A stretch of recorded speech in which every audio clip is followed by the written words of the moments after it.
Hi guys, this is Jean Holden, producer of the show, and I just wanted to take a minute to let you know where you can find us on the internet. Please go to ThatMan on Fatman.com. There you can find out all the things you need to know about the show. You'll be able to find links to the podcast, to YouTube, to Twitter, Facebook, even Instagram and Snapchat. Thank you so much for listening, guys, and we hope you enjoy the show. Today's show is brought to you by Death Wish Coffee. Death Wish Coffee, the strongest coffee in the world.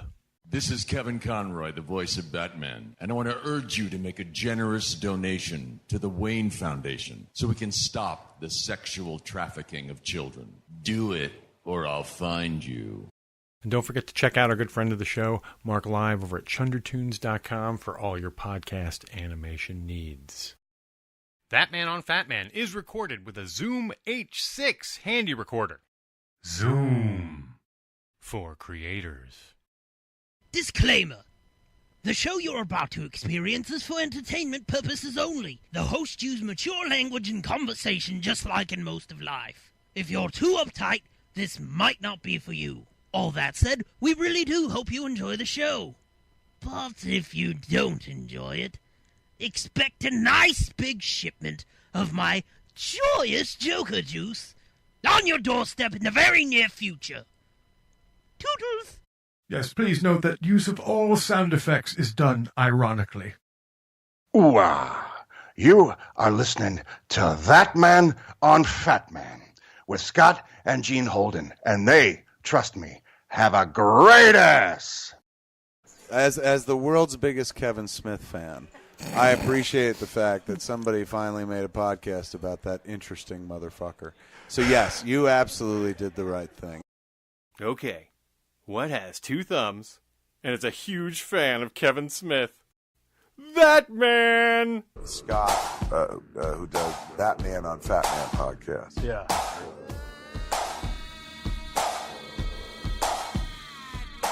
Ooh-ah. Well, once upon a time, just a regular man read a book written by the Fat Man. Tough shit written by old Kev Smith. Ooh-ah. ThatMan on Fatman. Kev said go out and start a podcast, and so I did, and I had a real blast. But my obsession was driving my co-host nuts. Who is he? He's that man. He's talking.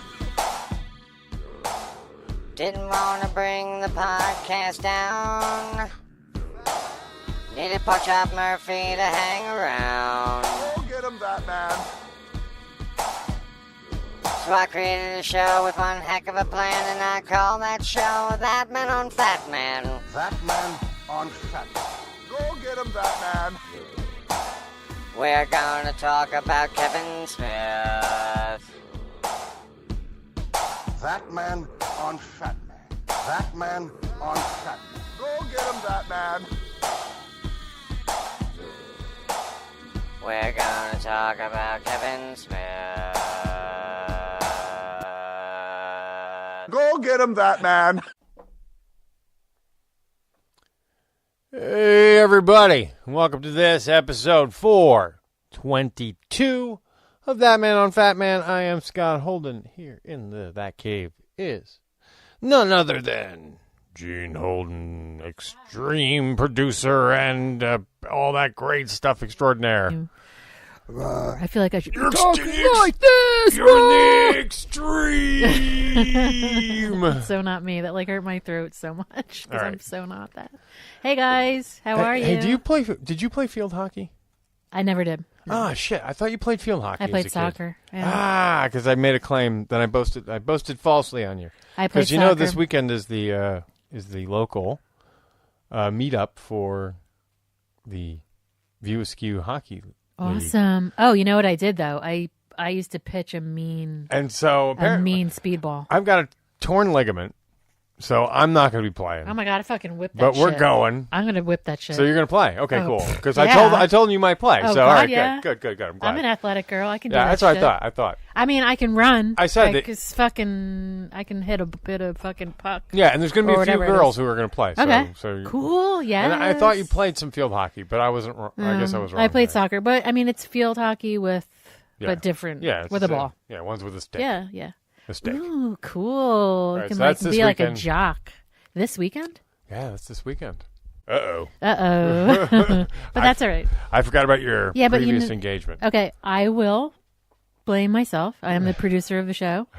And we have a calendar that I've noticed in a couple of days has been removed from the wall. We sometimes add a little personal stuff once in a while. If we know that something is going to be all on the same day, they say, okay, well, you have to make sure that this time doesn't collide with this. Well, it's not on the wall. Nobody wrote anything. So, well, the my calendar's bad. not on the wall because it's down right now. Right. Because we've been so shuffling dates and fixing stuff. Lots of shit going on. Yeah. So my bad, but everything's good. One of us will be. So well, I'll definitely be there. Maybe Yeah. I'll bring the daughter. We'll be at the VSQ Hockey League. Yeah. Someone will be here. Yes. If they're just worried that they're not going to have enough to play, people playing. But sounds like fun. here's what I think is going to happen. Like people are just quiet about that shit, and then they just show up, Oh yeah, and it'll be like overwhelming. yeah. Not So- everybody likes to be in like the limelight. not everybody always accepts Facebook invites, so Right. you never really know. Right. And a lot of that stuff is, oh shit, it's in town. Oh my I'm God. going. I feel like this is a part of the SMed lines. Like we're telling everybody, go if you can. Yeah. Well, okay. Well, Yeah. Okay, well, let's start. hang on. Well, let me. Shoot. Yeah, I got something up on the screen right now that I have to pull down so I can reopen my thing. Hang on a minute here. It's all tied together in some wacky, zany, crazy way. I'm hitting escape and it's not escaping. There we go. Okay, so we're going into our SMed line. So just give me a little moment here and I'll play those SMed lines. Now, direct from the That Cave, we give you the SMed lines with Gene Holden. Hi again.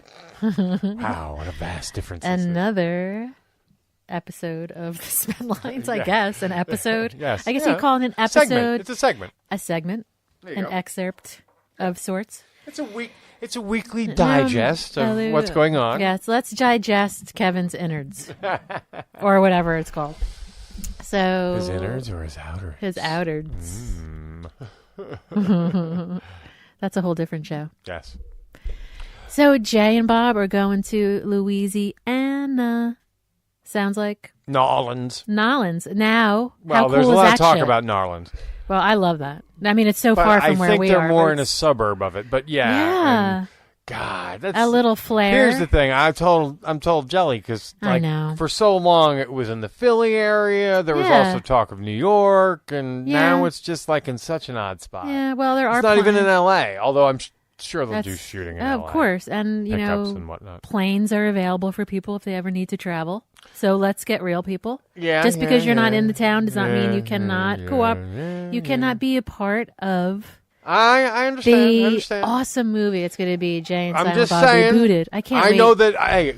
God bless or whatever, Buddha bless, whatever deity you Buddha of your bless. choosing bless any of our Yes. listeners and friends who are in that area who Yeah. will get to participate Check it as out. a result. Big shout out to you. Yeah, and shout yourself out that you want to be involved because Kevin's cool about shit like that. Now, January. Do you need a sweep? Oh. Next Do you need a story. sweep? I need a sweep, please. Oh, I messed this all up. I What don't know. are I you did it doing? myself. You could do it on your own now. You don't even need that. What are you saying? What are you don't trying know. to say? I'm just being stupid. Yes. So, Time to kick back, drink some beers, and smoke some weed. All right, continue on with your SMed lines. okay. So, how many times have we seen Shooting Clerks now? We've seen it at least 6 times. Okay, so because it's only been here. It's only been in America. It's only been in New Jersey. It's only been in Florida. Well, guess what? The UK is getting some Shooting Clerks. January. January. Now our me. I'm so excited. I'm getting our I'm coughing. I know our friend, our still a really good friend of the show, Ben Gumry, Yes. set it up. Andy Mack user, the guy who Prince- used to do this very segment. Yes, the Prince Charles. Yes, and you know what? He did it way better than me. But Yes. anyway, Well, he had the that Prince accent and made it so Charles, adorable.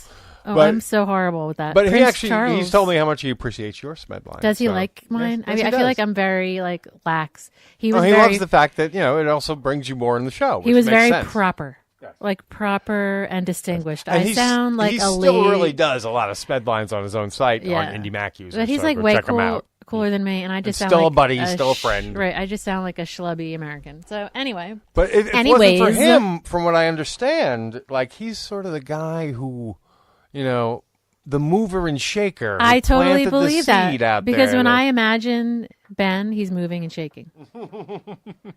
I bet you. You can't help yourself when you're standing next to Lewis. Yes. Oh my God, I love Lewis. I can't help but talk with Ben without Lewis. It's just doesn't have it. Anyway, I love you, Lewis. This is the news, remember? I'd like you on the show sometime. Yes. Just to talk. Yeah, I was thinking that too. I don't know why we haven't booked him on the show. Right, because you make me smile, like Paul McCartney. And now, they got like their Paul own thing McCartney, going. Right, like Paul McCartney makes people smile. Lewis makes me smile every day. Seriously, look and they're on over Lewis's there Twitter with and Gallifrey Instagram. stands, and they're having a blast. I know. So now they're definitely guest quality guys. So now they always been were. guest I quality. know. See, but you're you know putting your what I'm foot saying. in your mouth. No, but I'm saying like they've spread their wings. They've flown away. They stand on their own 2 feet. Okay, so let's go back 4 to Shooting feet, Clerks. whatever So it we've is. seen it a billion times now, Shooting Clerks, apparently. Well, we've seen it 6 No, times. We've seen it 6 times. But So now you still guys can see it another at the version. Prince Charles. Now, how cool is the Prince with Charles? more shit added. Because who else has been at the Prince Charles?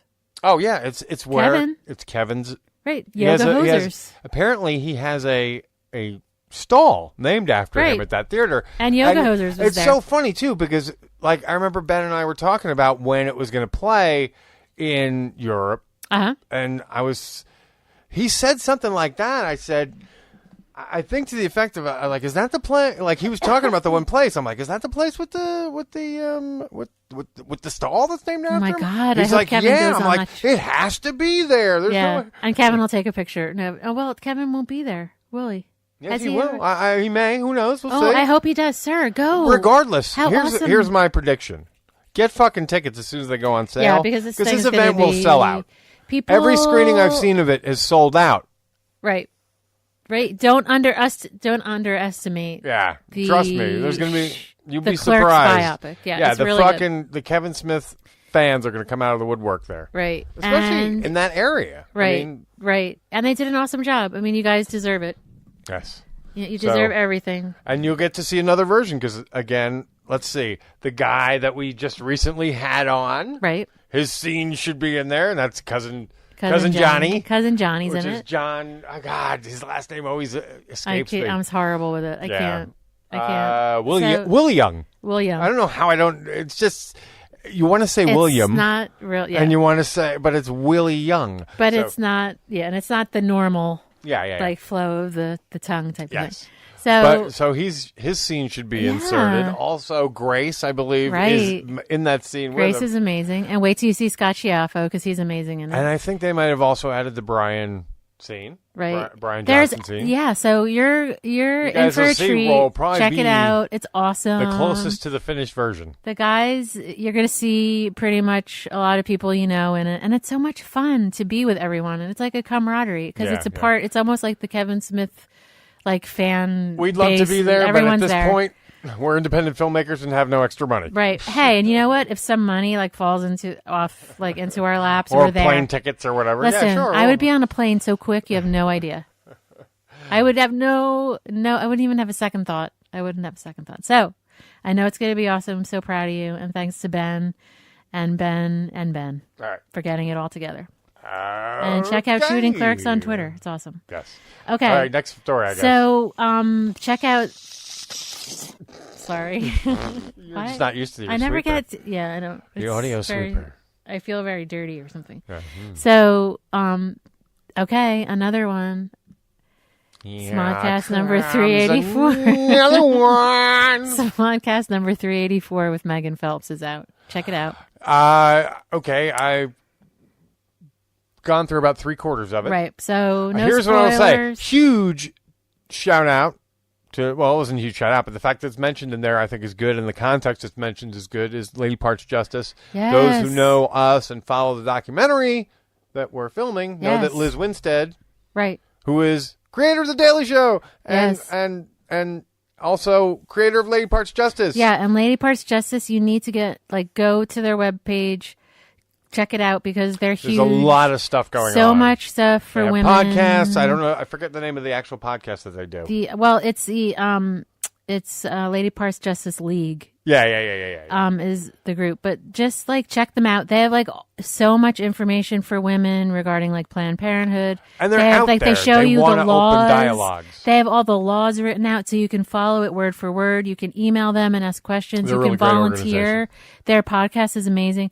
Yeah, and they're another group irreverent. that's figuring out how to use this media. Right? They're just talking, the way girls talk. We're not stupid fucking morons. Let's talk to one another and get shit done. So go to them. They have videos on. I know they have really funny videos, but informative videos of where you can go and how you can help too. But Lady Parts Justice is awesome. So, and now that wasn't even what it was about, but Megan Phelps apparently talked about them. Yeah, she mentioned them. Yes, that's cool enough just to listen to it for that. It's tough. It's a tough thing because, I have a lot of mixed feelings as someone who is sort of rehabilitated from something. Right. I used to drink and I don't drink anymore. And that was a process. And I get that. And I get that healing. And I get that I did damage to people. And then, that I had to work through that. Right. So I can identify with some of her story. But the excuse me. Here's the difference, at least from my perspective. Alcohol really did affect my judgment. But it warped it in a way. There was a time when I knew it was right. You know what I mean? Right. I know it was right and wrong. Alcohol just sort of made it easy to bend those laws. Right. And you knew that for you. So here's a person who I guess the best way to put it was brainwashed from a very young age about right and wrong. Right. But at some point, other thoughts or other influences, other stories come into your transom, and yeah, but it's very hard. I guess it's the crime that, and she says, what is the thing that you regret the most? And she admits that it's showing up and picketing at people's funerals. Ugh, but here's the thing, how can you? I've never needed someone to tell me that was bad. You know what I mean? When you're you don't know what it's like to be brainwashed. My fucking gut tells me. Yeah, but that's she bad. doesn't have that. Apparently. Oh, bullshit. They had it. That's why it's the thing she regrets the most. So I have a fucking problem. Yeah, so now all of a sudden she has and it. I also know that from recovery, that an amends is far more than saying I'm sorry and even saying I'm wrong. It's righting the wrong somehow. I know. So if you've publicly done vile acts, you have to publicly repent in a way that's equal to the crime. You know what I mean? Yeah, it's equal to the harm you've done. And I've also, had to go through the same, just rehabilitation. And then, so I also have a problem with now she's being rewarded for being essentially, right. Oh, well, now I'm this way. And I get it, but right. I don't know. When you go out, I think any financial gain she ever makes should fucking be given to charity. And that this too. woman should never make a profit right. off of. I was once a scumbag, and now I'm not. Well, and the thing is, when you approach people and say, and maybe they I'm don't just always, overreacting. They don't always my emotions have to. Talking, but it stirred a lot of mixed feelings in me. People don't have to accept your apology either. And I do feel they can still be mad at you for that. Kevin handled it with grace and dignity, and Kevin's was very a man. compassionate, and in the end got also a very good interview out of it. And again, also, this woman is changing. The fact that she did mention Lady Parts Justice, that's huge. Yeah, and in context, that's not even. And also in context of, she did mention it in sort of the good work they're doing. Well, it's the people she's hanging out with. That's and it was showing also them. Sarah Silverman, because she's on a show Sarah Silverman's doing on Hulu, and she's kind of hanging out with kind of cool people now. Yeah, but that sounds good. Good, hang out more. Yeah, how lucky her for being a scumbag and fucking picketing people's funerals. See, but with vile signs like "God hates fags." But she's using at it at a gay person's fucking that's horrible. Funeral. That's horrible. And I mean, it's going to take a while for people to bring her close. It's going to take a while. When people do shit at funerals, it's fucked up. That's fucked up already because the people are already sad, and you're like fucking jamming that shit down their throat. Let me interject my version of morality. And that's the thing bullshit. too. None of that shit's gone away. That still happened. Yeah. You know what I'm saying? Just because you're now great doesn't mean. All right, but we're getting moral. Yeah. Anyway, listen to it. So it stirred up a lot of feelings in this. Maybe you want to listen. Maybe you want to hear. I think ultimately, I know me. I'll probably forgive this woman and let her give her a pass. But there is just some really stuff that irks me at a gut level too. So yeah, I get it. Listen to it. It's number 384. If you so choose. Haters have got to hate, like the douches have to douche. There you go. Okay, so next one. Oh, we got another swoosh. Wow, cool. The thing. The thing. Okay. So the you can still get the Kevin Smith Funko. There's some signed. He's got some signed too that you can check out for the Wayne Foundation. He signed like 5, I think. So you can check that out, and you can give to the Wayne Foundation. How cool is that? Very good. Did you check out the Black Panther trailer? I know it's kind of like off, like a Kevin Smith related, but it's supposed to be pretty awesome. No, not yet. I was negotiating, T-Bane's appearance today, so I could not put that into action yet. No. Okay, well, check that out. It's pretty awesome. Okay. And I have one last thing I want to add now. I want to kind of add this because I love Instagram, and I always love when people say, check this Instagram account. So I'm going to start giving you guys Instagram people to follow. Now, John Barrowman is Malcolm Merlin in Arrow, and his address is John Scott with 1 T Barrowman. Ooh. And he is like gay, and he is amazing. He's so funny. His videos are amazing. He was just in Fiji, and like you see like everything. You should mention that. Not his body, just Fiji. If you're going to mention, do you want me to? Because there's that other girl that you follow that I follow too. Ver Ministry. Yeah, I love her. Yeah, she's amazing. Yeah, and she's you know what? I don't know your name. She's cool. Her makeup's amazing. We've actually met her once in person. Right. If anyone I don't even knows know if she remembers that, but if anyone knows her, I love her. And the fact she was one of the first people to like our Rick and Morty picture. I was like, oh my god! And I love also, this girl. She's so somewhere cool. there's a Kevin Show archive where she's on it. Yeah, and she's so pretty, and I love her makeup. And like if you know her, tell her, hey, listen, and we'd love to like chat sometime. Yeah, we love the show. But I love Instagram. We love what she does. We love the show. I know. We love her Instagram account. Yeah, we like, and she's very into like makeup and music. She looks awesome in music, yeah. and it's cool to follow certain people and to kind of get to know them more. So check out John Scott Barrowman. He's so funny. And if you guys like know of anyone I should follow, let me know because it's so much fun. Instagram. Jean's becoming Instagram. Yeah, I'm very like crazy, and Rihanna's amazing too. There you go. That's Bad Girl Riri. All right, can we? Are we done now? Yes. Okay. All right. I will close us out of this segment. Thank you. Mm-hmm. Mm-hmm. This has been the Smedlines with Gene Holden. Sorry. Oh my god. I don't do that when you do how juvenile of me to be reduced to a fart noise. Oh my god. Sorry, I don't know why. It just struck me. No, because you're a guy. I was like, hey, that'll be funny. I'll fart at the end there. Fart at the end of farts jeans. are always farts equal funny. Oh my god. All right. Well, this was unexpected, but since we've been getting a lot of T-Bane stuff, a lot of T-Bane requests, people seem to like him out there.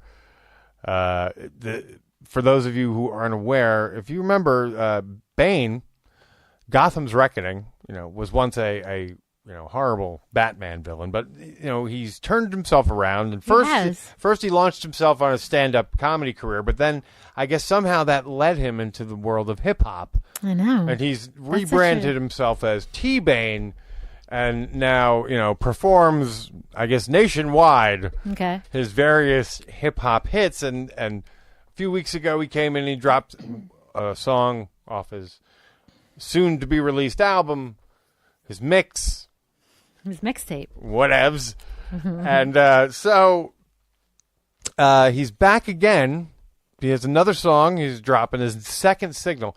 Second single off his record. And he's honoring us. He also brought a video along.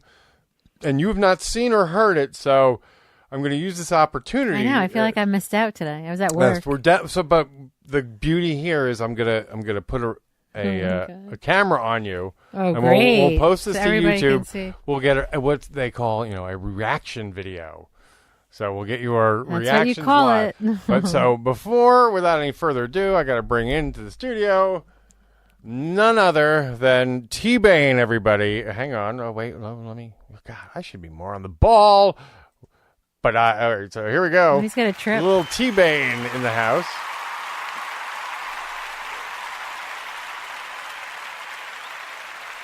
Why, thank you, yes. Hey, thank T-Bane. you. I very much enjoy coming on your show. I always get good feedback on the road. Oh, how you For doing? those who don't know, you can follow me on at T-Bane3 on the Twitters. Why is it T-Bane 3? I don't know. I guess I'm the third bozo to put that name in. Bozo. Actually, the truth was I didn't realize that it was Twitter did it to me. They fucked me in the third hole, really. Because I didn't notice that I was T-Bane 3 until several hours later after posting. I thought I was the original T-Bane. You are the original T-Bane. So fuck Twitter Yes. in their third hole. I'm Yeah, very you excited. tell I him, don't T-Bane. want to go too far. I want Okay. to drop my new hit and play you the song and the video while your husband erotically videotapes the experience. Erotically. Oh, my God. T-Bane. Oh my God, T-Bane, you're getting All right, like, so what are you let doing? me cue up the tune over here. Yes. Sorry. Oh my God. Sorry. Give me the mouse, you prick. I'll do it. Okay. I think we've got this set up. What are you doing, T-Bane? The camera angle so the mic sorry. is not totally in your face. That's much better, yo.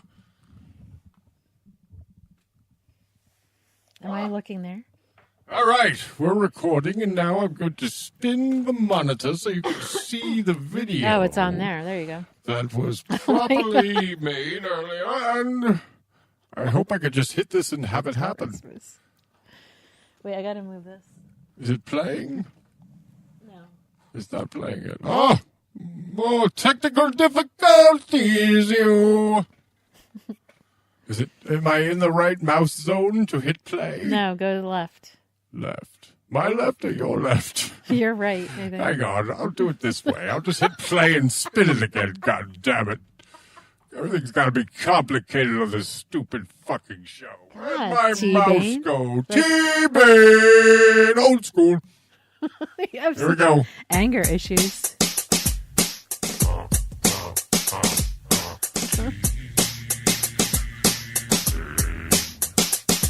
It's autumn time.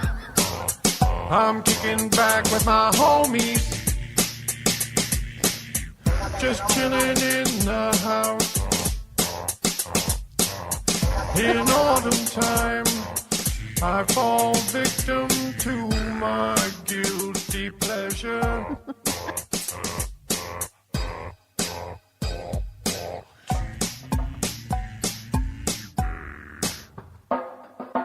Pumpkin spice lattes. Pumpkin spice latte.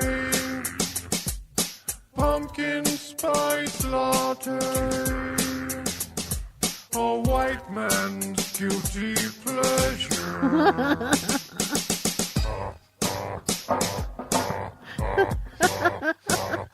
It's autumn time. I kick with my homies. I rock a little, just a little. Gotta have a little of that golden shit. What?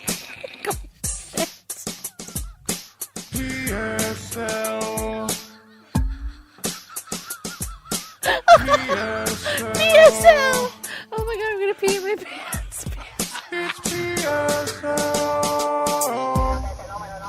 What was that at the end? Did you enjoy my new God. hit, PSL? I'm crying. Is that After good? my pumpkin spice latte. See what was happening? I'm a little pissed off at John Oliver, motherfucker. Why? Because I was kicking it old school over at the Manhattan, The Manhattan Star Center? something place. Oh. And I was enjoying a PSL. Yeah. And I bumped into my homie, John Oliver, and I was expressing how much I loved pumpkin spice lattes. And I told him about the song that would be dropping this week, and then the motherfucker cut my throat and used pumpkin spice latte in a bit on a show this weekend, He stole it. motherfucker. Yeah, but he's not a bad guy. I don't Oh, bullshit! He's cutting in on the homie right here. And there's one question I gotta ask that motherfucker. It's, is this the real life? Is this just fantasy? Caught in a landslide. There's no escape from Bane's reality. I'm T-Bane, yo. Oh my god, Bane. Yes, I was T-Bane. getting a little angry there, a little hostile. Sounds it. I don't Anyway the wind blows, Oh my gosh. does it really matter to me? Bane is crying. Why are you crying? To me. I'm just moved. I like a bowel movement kind of movement. So I'm glad you enjoyed my video. That was funny. Please check it out. Thank you. It'll be on ThatMan on Fatman on the YouTube channel. You can check the video and the video of Gene watching the video. Oh my god. Both will be there, and you can get naked and rub yourself in oils as you watch Why you Jean laugh hysterically because That's she's what such a sexy woman. Oh my god, Bane. I'm objectifying you. You're Do very- you mind if I come into your room and masturbate like Bob Weinstein? Oh, not Bob. I'm sorry. Harvey Weinstein. Yeah, not Bob. Harvey. Sorry. Slip my tongue there. You all make mistakes. I don't think you should do that. That's not really... Wait till you see not John Oliver, appropriate. that bastard. He took my bit. Well, you'll have to talk to him and ask him why. Talk to him. Well, you I talk to him. plan on shoving my giant penis right down his throat for this. Okay, that's how you're Or going to maybe punish right him. up his T-hole. Oh my god, T-Bane. T-Bane hole. No, that's not the way to... That is not... T-Bane, yo. You're turning over a new leaf. You don't do that anymore. You're right. All right, this is getting way too much like some bad bit here where I'm like the comedian guy and you're like the straight person. I am. This is far too arranged. It's like Robin and Howard. Yes, way too much. So, come back. Would and you have like to another go song. down into the homo room? I love the homo room. We can kick it down here in the Does homo people? room. I wonder if people remember the homo room. Everybody remembers the homo room. I'm just sorry I don't have little dripping noises to go with it. Because, I cross all kinds of boundaries. You really do. I do. I've laid with men. I've had sex with another man. You have? I've came in the hands of another man. There's no worries, That's nothing what to I come heard. out about. I've lain with men. I've heard. So, what is it like down here? It's kind of like... It's amazing what you can do with a reverb. I'm outie, yo. Thanks for having me on. Bye, T-Bane. I need to flip the monitor around so I'm that proud of you. we can activate our sound effect type things again. And then we can send me out of here with a big round of applause. Yo, thank you. Thank you. Yay, T-Bane, everybody. T-Bane. Hope you enjoyed the comedy stylings of T-Bane. He's really crazy. But he's still funny. Like, he's a comic / hip-hop artist. Couple of background about the bit. First, so, like, this, it's become a favorite in the household because it's just so funny on many levels. Cameron is kind of an advisor now of T-Bane. He's like a T-Bane advisor. Yeah. So he heard the first cut and he liked it. Advisor. But what's funny is, like, he heard the song and he's like, he's like, wow, he's like trying to be experimental. But he like referred to T-Bane in the third person, which I thought was just brilliant. He did the other day when we were at the doctor. And then I was like, oh, Maura, you're home. Oh, let me just show you something real quick. You know, I'm doing this thing and I can't, she already knew. Yeah. But I just summarized anyway.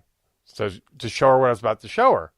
Now, she works for a particular company, and as soon as she saw the fucking thing, she's like, pumpkin spice latte? Oh, my God.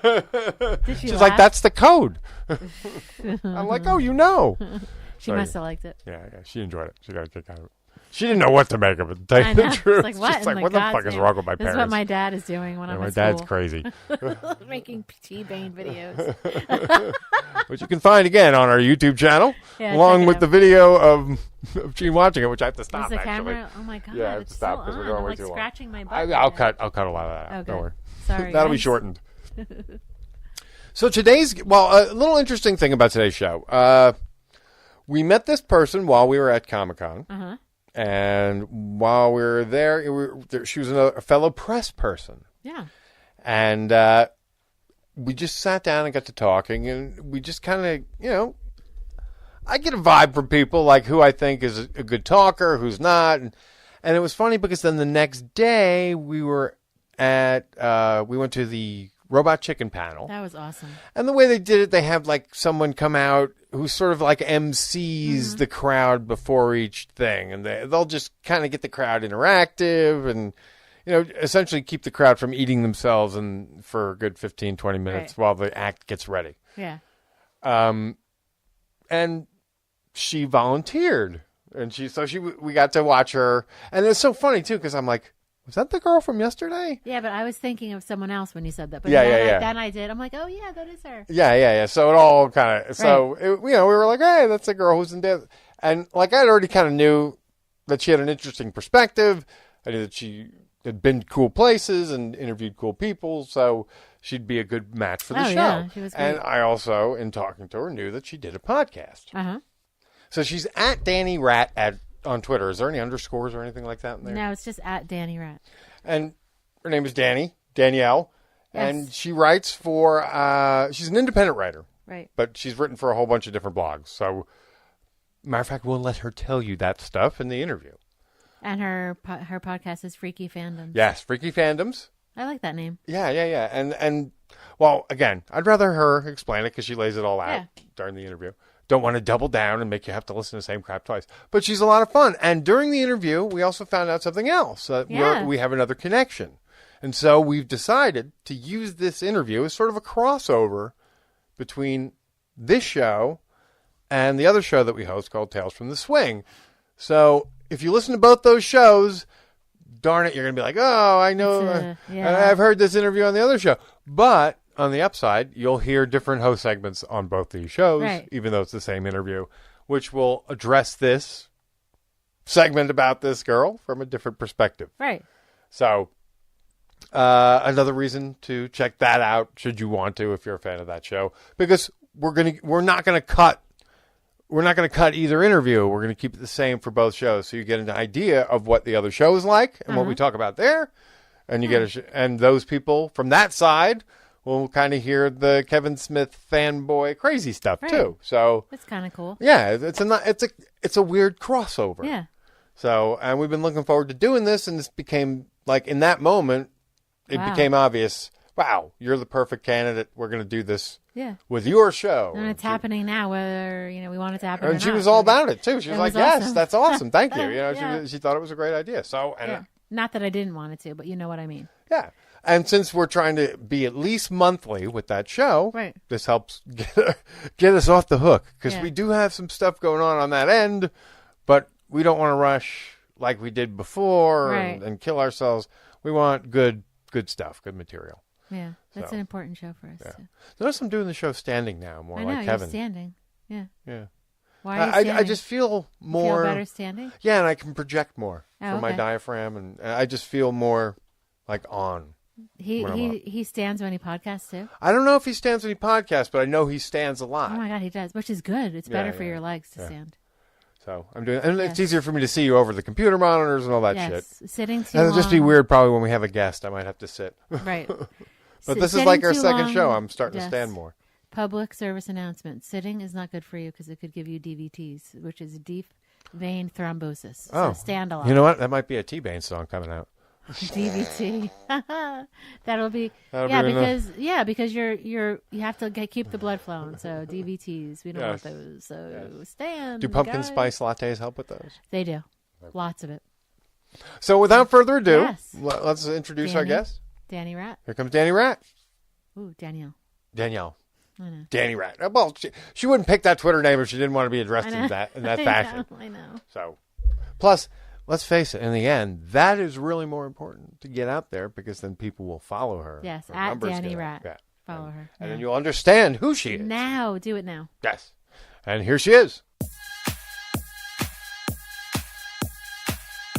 And now, here's our guest.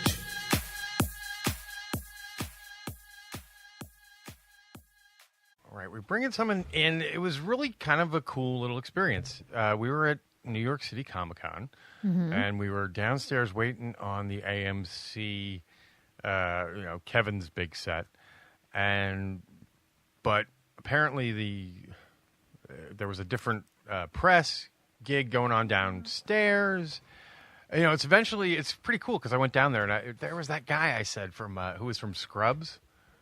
Oh my God! Yeah. Yeah. I just blew never past watched him that, but I and think just I knew. I just kind of waved by him and did he nod his head or something? Or something like did that. He acknowledge it? I mean, yes, he acknowledged that I waved to him or whatever. But in the midst of before all that happened, we're down there talking to other people who were writing for different outlets, and we got to talking with a girl named Danielle. She's an independent. I didn't know her name then. Yes, she's an independent writer, and she also has her own podcast.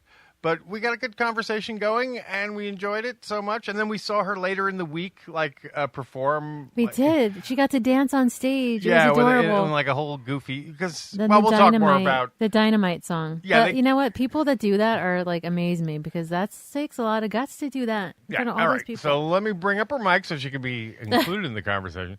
Let's welcome Danielle to the conversation. Hey, how you doing? Hey, I'm doing good. How are you guys doing? Good. So we're good. You're down there in Atlanta, which you had to return from after 4 days of insanity. I did. I returned from 4 days of insanity in New York City to. Isn't it the best? It's great. I actually live an hour outside of Atlanta. I'm out in the country, so. Oh, okay. It was definitely a change of pace. Well, that's like us. We're in the suburbs of New Jersey. I love New York City, though. It's the best. It's nice having, an urban center within an hour's drive. So yeah, it is. That's probably what your situation is like. Oh, absolutely. I love it. I'm an hour from major civilization, but I get to be out in the country where it's nice and quiet. It's great. We recently talked to Sean Gunn, who has just acquired a place down there. Yeah, he's down there too.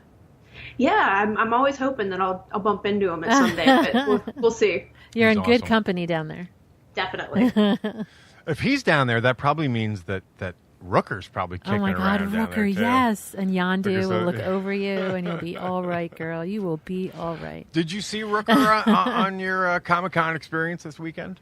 I did not get to see Rooker.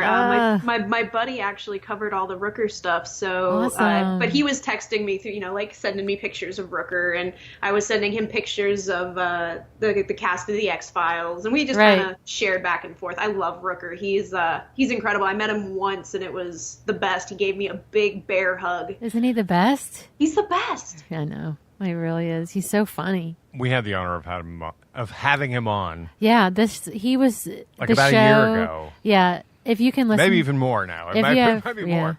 If you have time to listen to it, it's really good because he's so like naturally funny and just like really kind. He's just like a cool guy. So yeah, I'll definitely check that out. He's great. Yeah, we're trying to get him back, but it's a much harder hill to climb this time. And he's Mary Poppins, y'all. Yeah, now that he's Mary Poppins, y'all, he's a tougher hill. But we do think that it was a successful interview with him that did get us our Sean Gunn interview because they're managed by the same people. Yeah, and I didn't know how close they were, and I guess I probably should have. They either Michael Rooker didn't say anything bad about the interview, or he said something good about the interview. So either way, it worked out. Either way, it's a win. Yeah. Either way, it's great. Yeah. And they're friends. How cool is that, Sean Gunn and Rooker? They're always Rookers. Yeah, are good friends. Well, because they go back to Slither. Right. Yeah. Right. Exactly. And they're all in like the cons always together too. So they're always like hanging out and everything. So. Yeah. Good to do the cons. The cons are like their own business now. They are. It's gotten huge. I wonder how long before before everyone catches on that people are charging us to go shopping. I wonder how long. Wrong. Yeah, it's not. I mean, I don't know. Eventually, the con bubble has got to burst. I don't know. It hasn't yet. It's just gotten really, insane. Really big. What'd you think of Saturday? Saturday was great. How long did it take you to get around?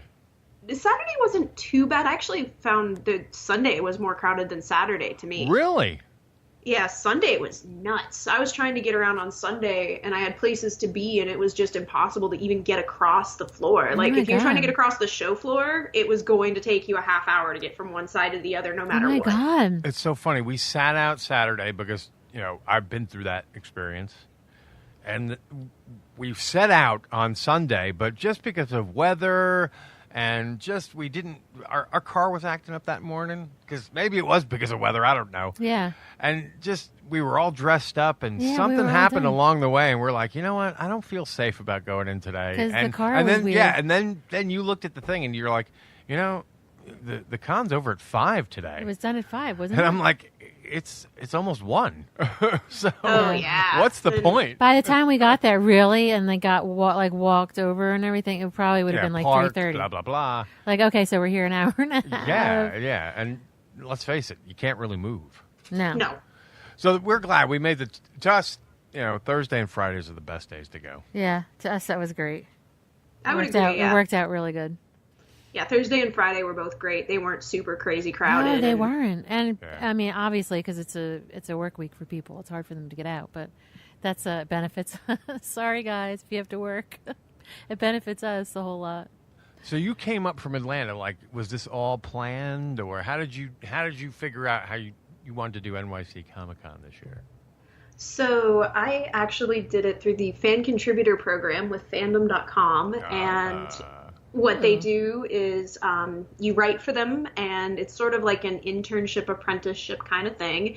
And if you do enough content for them and really show that you have the capabilities to handle more responsibility, they'll send you to these cons. And so I found out in late September, or not late September, but like mid-September, they were like, hey, we would like to send you to New York again, because they sent me last year. Wow. And I was That's like, so cool. I was like, all right, you gave me enough time to let my real job know, and I'll see you there. Does that mean like airfare and hotel fare, or everything's covered? Wow, that's awesome. Good for you, girlfriend. Yeah, it was great.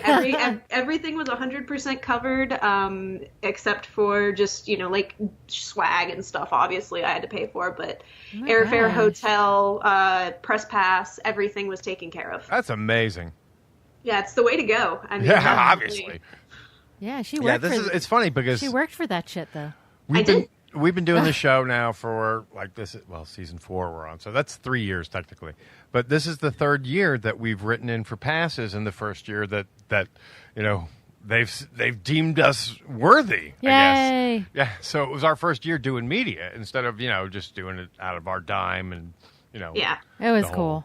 But we're local, so fortunate. it's not it's not that big a deal. Yeah, I mean, it's hard to get media passes, and it's funny, especially San Diego is even worse, but they're both super difficult to get press passes, so when you're able to go through a program like this and let them use their clout to get you in, it's all right, I'll take it. Absolutely. Yeah. And that's, I told Gene, I said, wow, we must have done something right. And now that we're on this side, let's make sure I don't know what we did. We don't lose it. Well, I know what we did. We worked for it. Yeah, I agree. I mean, you work hard you bust your ass. Seriously.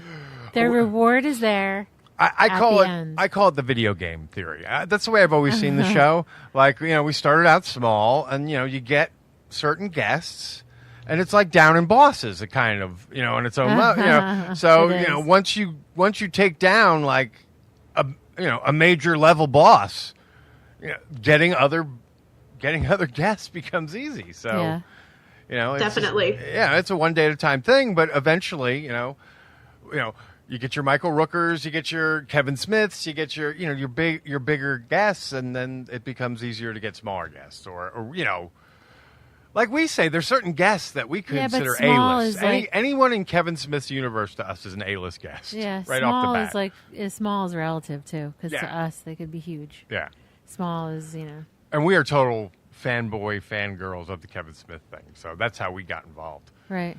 Are you a fan? Oh, absolutely. Oh my God, I could totally favorite film? Dogma. Okay. Yeah, wow. That's a good one. That's interesting because it came out recently that Dogma is on, unavailable, and Kevin even spoke the name Harvey Weinstein in that very day because it's Harvey and Bob that own Dogma. Oh my God, and Harvey Weinstein.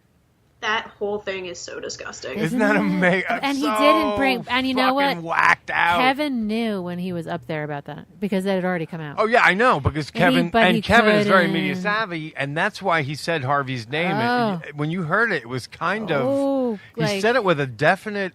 Because he's ashamed, like a definite Harvey Weinstein, that name right now is a pejorative. Ew, my God. And Kevin's ashamed just because he's had anything to do with the guy. Well, that's Kevin's just the way defense, Kevin is. In Kevin's defense, he had a falling out with him back when he put out what was it? The Red State. Red State. Thank you.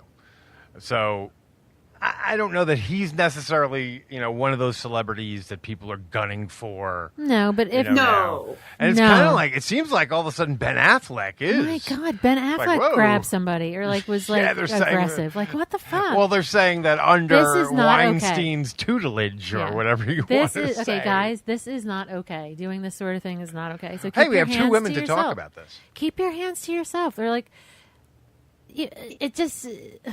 It blows my mind just because, the little bit of power, you're kind of cute, but you know what? You can't do that.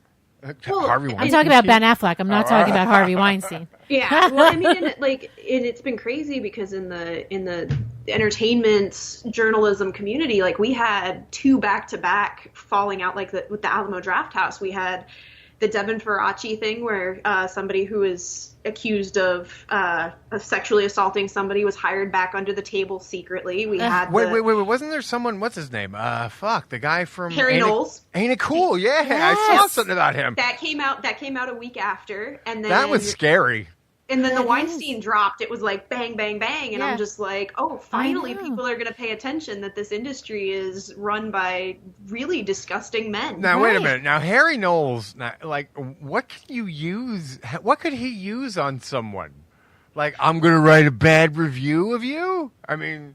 He used his power. He was using it to keep other reporters under his thumb. He was keeping female journalists. He would promise them that they could write for his site and things like that. He's a foul beast. Look at that guy. But this is what I mean. They're gross. That's why they have to go to these lengths because no one wants to touch them.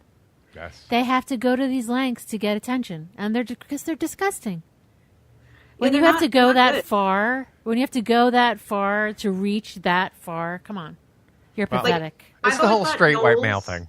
Knowles is like a ginger Jabba the Hutt. Yeah. Yes, he really Through is. it all. It really Yeah, is. like that sounds like so sexy to me. You know what's right? funny? Who played him No. in a movie? What's his name? Yeah, Sailboat Yeah.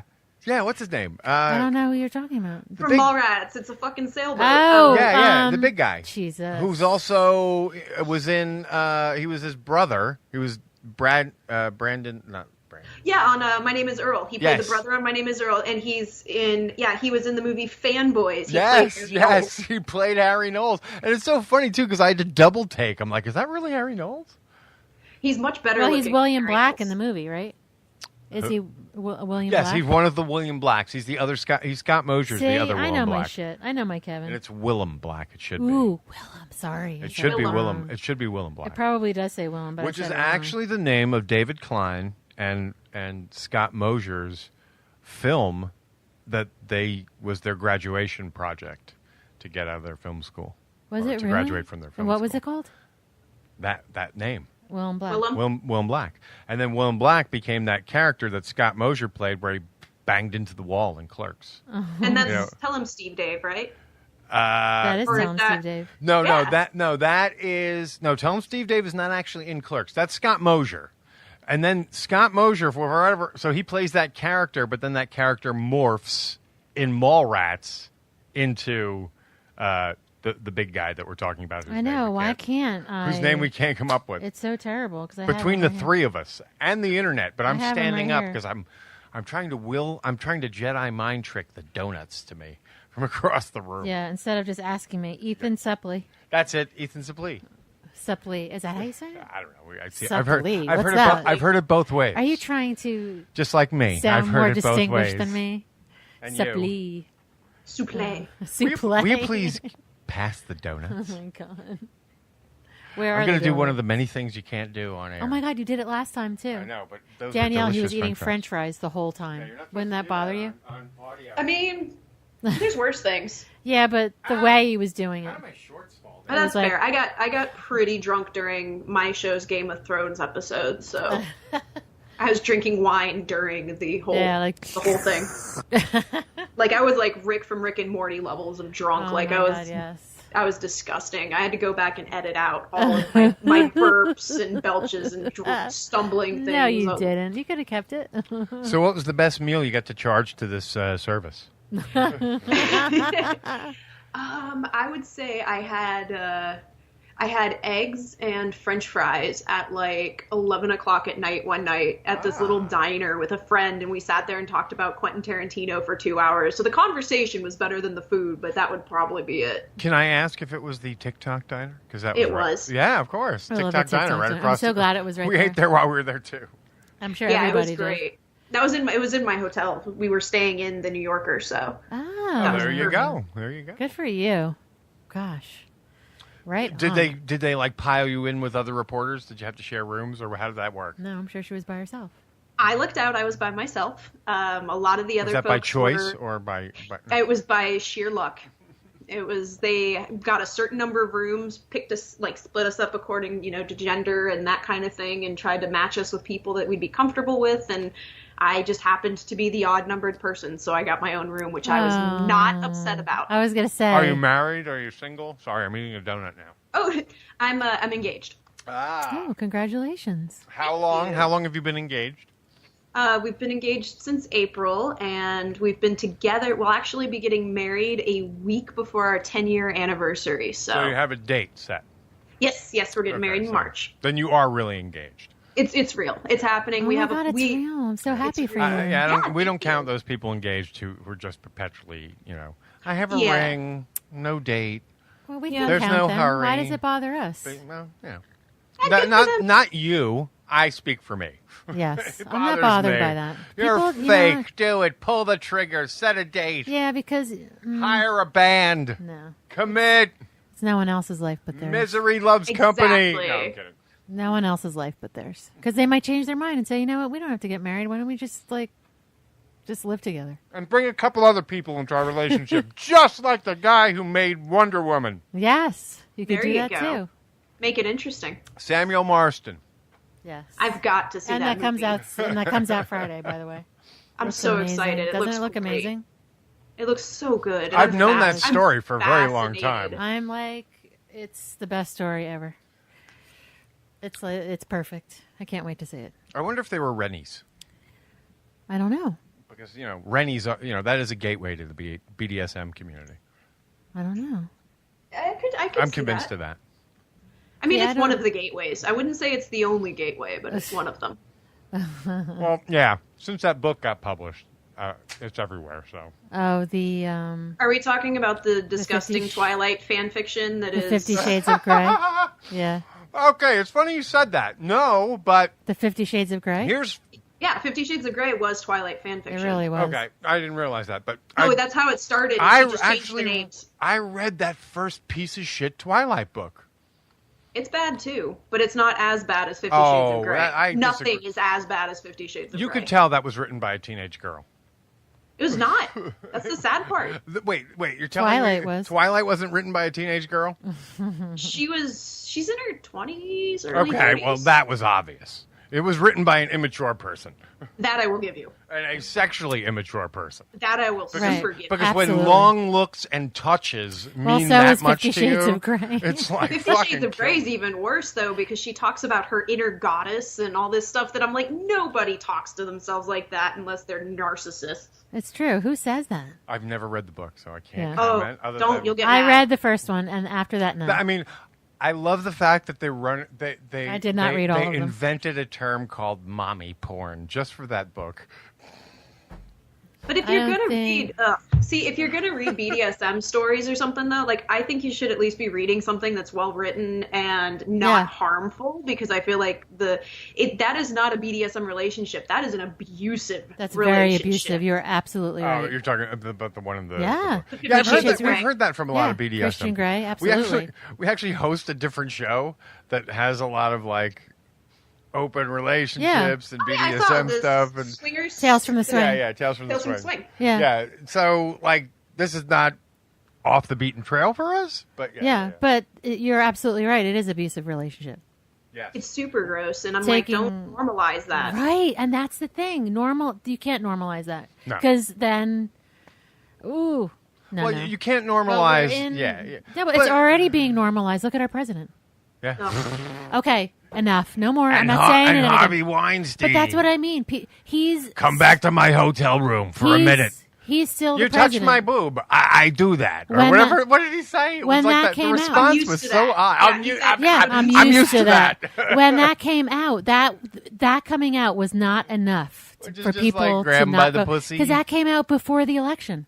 Yeah. I know. And that's why when women that I know who voted for him, I was like, how can you be doing this? What are you doing? You're not standing up for us. I do it's not believe. It's not about you only. Don't believe any of those stats. Don't believe the vote. Don't believe any of that bullshit. The Russians hacked that shit right at the end. No, I mean women that I know personally who told me they voted for him. I know people too. Danielle, I know women that voted for him. Bots. Even after. And they still, I'm telling you this now. Twitter. With bots. everything that's going on, they still will not admit that they were wrong. They won't. Nope. No, even after all the shit that's going on now. They're all married white women, right? Mostly. Yeah. Yeah, but that's the thing. I don't know a minority woman that would have voted for that. No. Oh, God, no. White women in this country need to wake up. They really do. Danielle, they don't realize that they're being subjugated like chattel. Absolutely. You guys are just becoming concubines of your white husbands. It's true. It's Stepford Wives. Really is Stepford Wives. That's like when Get Out came out in January. I was like, guys, this isn't just about race. He's talking about so much more than that. Was today come out Get Out Day, or was it yesterday? Today is coming out. Coming out. No, Get Out. Right. She's talking about the movie. But it's weird because it's also a Woman's Day of some kind too. It's International Day of the Girl. Day of the Girl. Yeah, it's like and Coming Out Day. Absolutely. Yeah. All on the so same day. It's double my day. So all you girls, come great. out, you Yes, bisexual me too. and lesbian girls. Yay! I'm here and I'm queer. Woo! Yeah. Me too. Hey. Hey, me too. Yay. But we already came out on our show, so it's like it shouldn't be a shock Yeah, but to coming anyone out there. again feels so good. It always feels good. It's know. it's like being true to yourself, but publicly, you're just like, yeah, what about it? Yeah, and what's you like? How is that going to hurt me? And we did. I forget whose article it was, but like you really are coming out your whole life because you're going to meet people, and then you're like It's really true. You don't, especially on the male side, because guys just don't. People don't expect it of males most of the time. Yeah, I feel like being queer and female, that's one of the few spaces where people give us a less of a hard time. Oh, yeah. Oh, my gosh. Yeah. That's like such the understatement. I mean, I didn't mean to do. That's one of the issues that this show has sort of adopted along the way. It's oh, my God. Because, more bi men have to come out. So it becomes more normal. Because the truth is, the behavior is exactly the same. Right.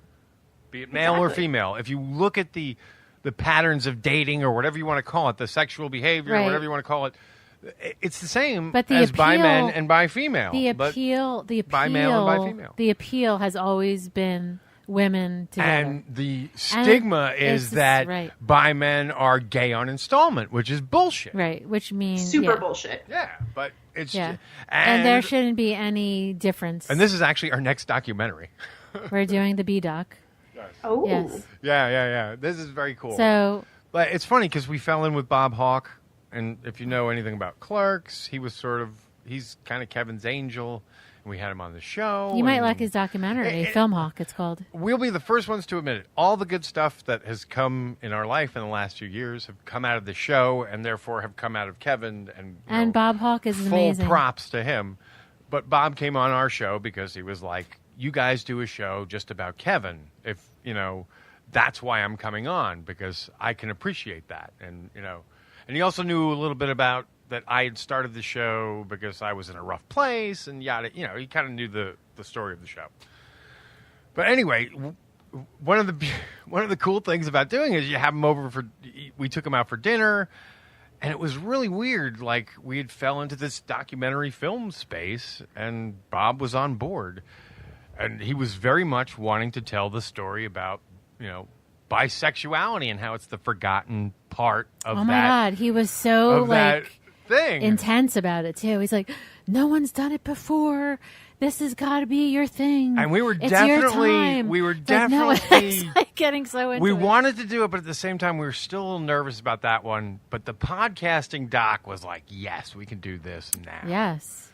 And so as it worked out, that's what we did. So, that's awesome. Yeah, so the next one will be... That's being edited. I don't know how I got here, but I guess all the sexuality talk. That's being edited, so we're kind of starting in pre-production on the next doc, which we announced like a week or two ago, accidentally, because of someone we had on the show. Oh, yeah. Oh, yeah, Stacy. That's right, yeah. I just dropped half a donut, I'm sorry. Oh, my God. Oh, no. Rest in peace. He's got others. He's getting it. Are you going to eat it? I am. I don't care. It's worth it. God only knows what's under there. I dropped my donut in a pile of shit and eat it. All right, we want to take a moment to talk about Death Wish Coffee. That's right. Ladies and gentlemen, do yourself a favor and get over to deathwishcoffee.com. And there you can buy the strongest coffee known to man without a prescription. The world's strongest coffee ever. Yes, as proudly displayed on my wife's sweatshirt over there. Yes, on my body, on my mug, on my K-cups. Yes, and you'll know them by their telling sign of the skull and crossbones that tells you good. Exactly what you're in for. That used to be the international symbol for poison, but now it is the symbol for good damn coffee. It's awesome. Without milk, with milk, you don't really need it because it's strong. But not bitter? Not bitter. So you don't even need milk. You don't even need sugar, but you can add it if you'd like. It's just really, really the perfect, strongest, most awesome coffee. Become a junkie of Death Wish, just like the Anderson Council. And we got him hooked. Again, deathwishcoffee.com. Thank you very much. Enjoy it.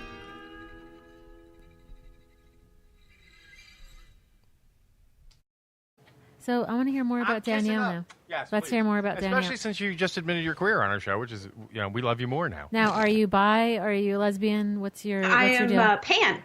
Oh, okay. Very good. I'm attracted to people, and gender is only really the secondary part of it. Gotcha. But I'm in a monogamous relationship with a man. We're not really open to sharing because we're both just too jealous. So we accept that. But Gotcha. But I'm attracted to all kinds of people. And I used to identify more as bi, and then I started being attracted to people who didn't really fit the binary. And I was like, okay, I guess I got to just go full queer with it. Yeah. We don't really care like what, was it Rose by any other name? Yeah. I guess as Shakespeare would say. But yeah, we identify as bi just because I think there's a fear of that. So that's sort of, to us, you can really break it all down to you're gay, straight, or bi, but that's just us. I get the pan label. I've seen a lot of that. Right. I totally get that. But I also wonder if it's a soft way of, saying bi, you know what I mean? Like if there's a little bi shame in the pan label. I don't, just me. For me personally, no. For me, it's more about the fact that I am attracted to people that do not fit within the binary. So you can't say that you're bi and you're attracted to trans men, trans women, genderqueer people. But I am too. I mean, I'm attracted to trans men, so trans women. So then you're probably pan then too. But I don't identify that way. I'm attracted to men too. I'm attracted to women too. So, I understand. I see some of the trans play. It depends. Trans is technically you are transitioning, so that's you're transgender. Right. So that's more how they identify, and we got into that on our last show. It got very complicated. Well, and really, what it comes down, it wasn't really to complicated. Me, that's well, the it thing. sort of is in that it's like, to me, I kind of see it as quantum, in that a lot of quantum depends upon the observer. So in sexual identity, a lot of that depends on the individual. Right. Because there are those who will do trans... Oh, God, we're gotten way off of ComicCon. This is fascinating. I never knew this was going to happen. There are those who will do trans as a fetish. I mean, it's not trans. You could call it cross-dressing. You call it drag queen. Only for sexual... Yeah, and to them... or pleasure. Yeah. Like, somebody I really look up to is a drag queen that goes by, it is his name, Willem, but he identifies as male, but dresses in drag for sex reasons and for entertainment reasons. Yeah, for entertainment reasons. Yeah, for entertainment reasons. And like, I'm super attracted to him, and whenever I refer to him as him, my friends are like, excuse me, it's her. And I'm like, no, he comes out and says he is a dude. And I'm like, so he's in that weird in-between space that I find fascinating. It is, right? I love androgyny and any sort of playing with gender roles and all that. I love it. Yeah. I agree. I mean, ever since I was a kid, David Bowie made it all like, oh, this is all interesting. Well, David Bowie's amazing. It's like sex like all over the place. Yeah. And then getting to see Gillian Anderson as David Bowie on American Gods this year, I was just like, this came full circle for me. That's right. Hey, how about that? That's pretty cool. I didn't even know that. That's funny because Bob is very in with, what the fuck is that play? God damn it. Which one? The androgynous rock play. Or Hedwig and the Angry Hedwig. Yes, Hedwig, yeah. But that's been off, I think, now, hasn't it? Or is it still there? It's off now. But it'll be on again. It'll be on again. There's a movie. I mean, that's one of my all-time favorite musicals. It was supposed. Yeah, I didn't see it. It was supposed to be amazing. He was in the front row, probably every time. Well, that's Bob. Yeah, but he knows the writer. Right. Oh, I love the writer of that. He starred in the movie. Yes. He plays Hedwig in the movie. Yes. He's so good. David Cameron Mitchell. Yes. Yeah. You're right. That's him. He's great. Yeah, he is. So, would you have any interest in being in a bi documentary? Sure. It's not a pan documentary, but it's a bi documentary. That's all right. We can talk about the way people. I'm only bi for a long time. I'm only teasing you. But that's part of what we're going to get into. You know that. I'm teasing her though. I I'm not. I just wanted her to know I was teasing. So. Oh, it's okay. You could say far worse things than that. Yeah. And I would not be upset. No, And that's some people identify as queer just because it's a nice catch-all. It's a really good.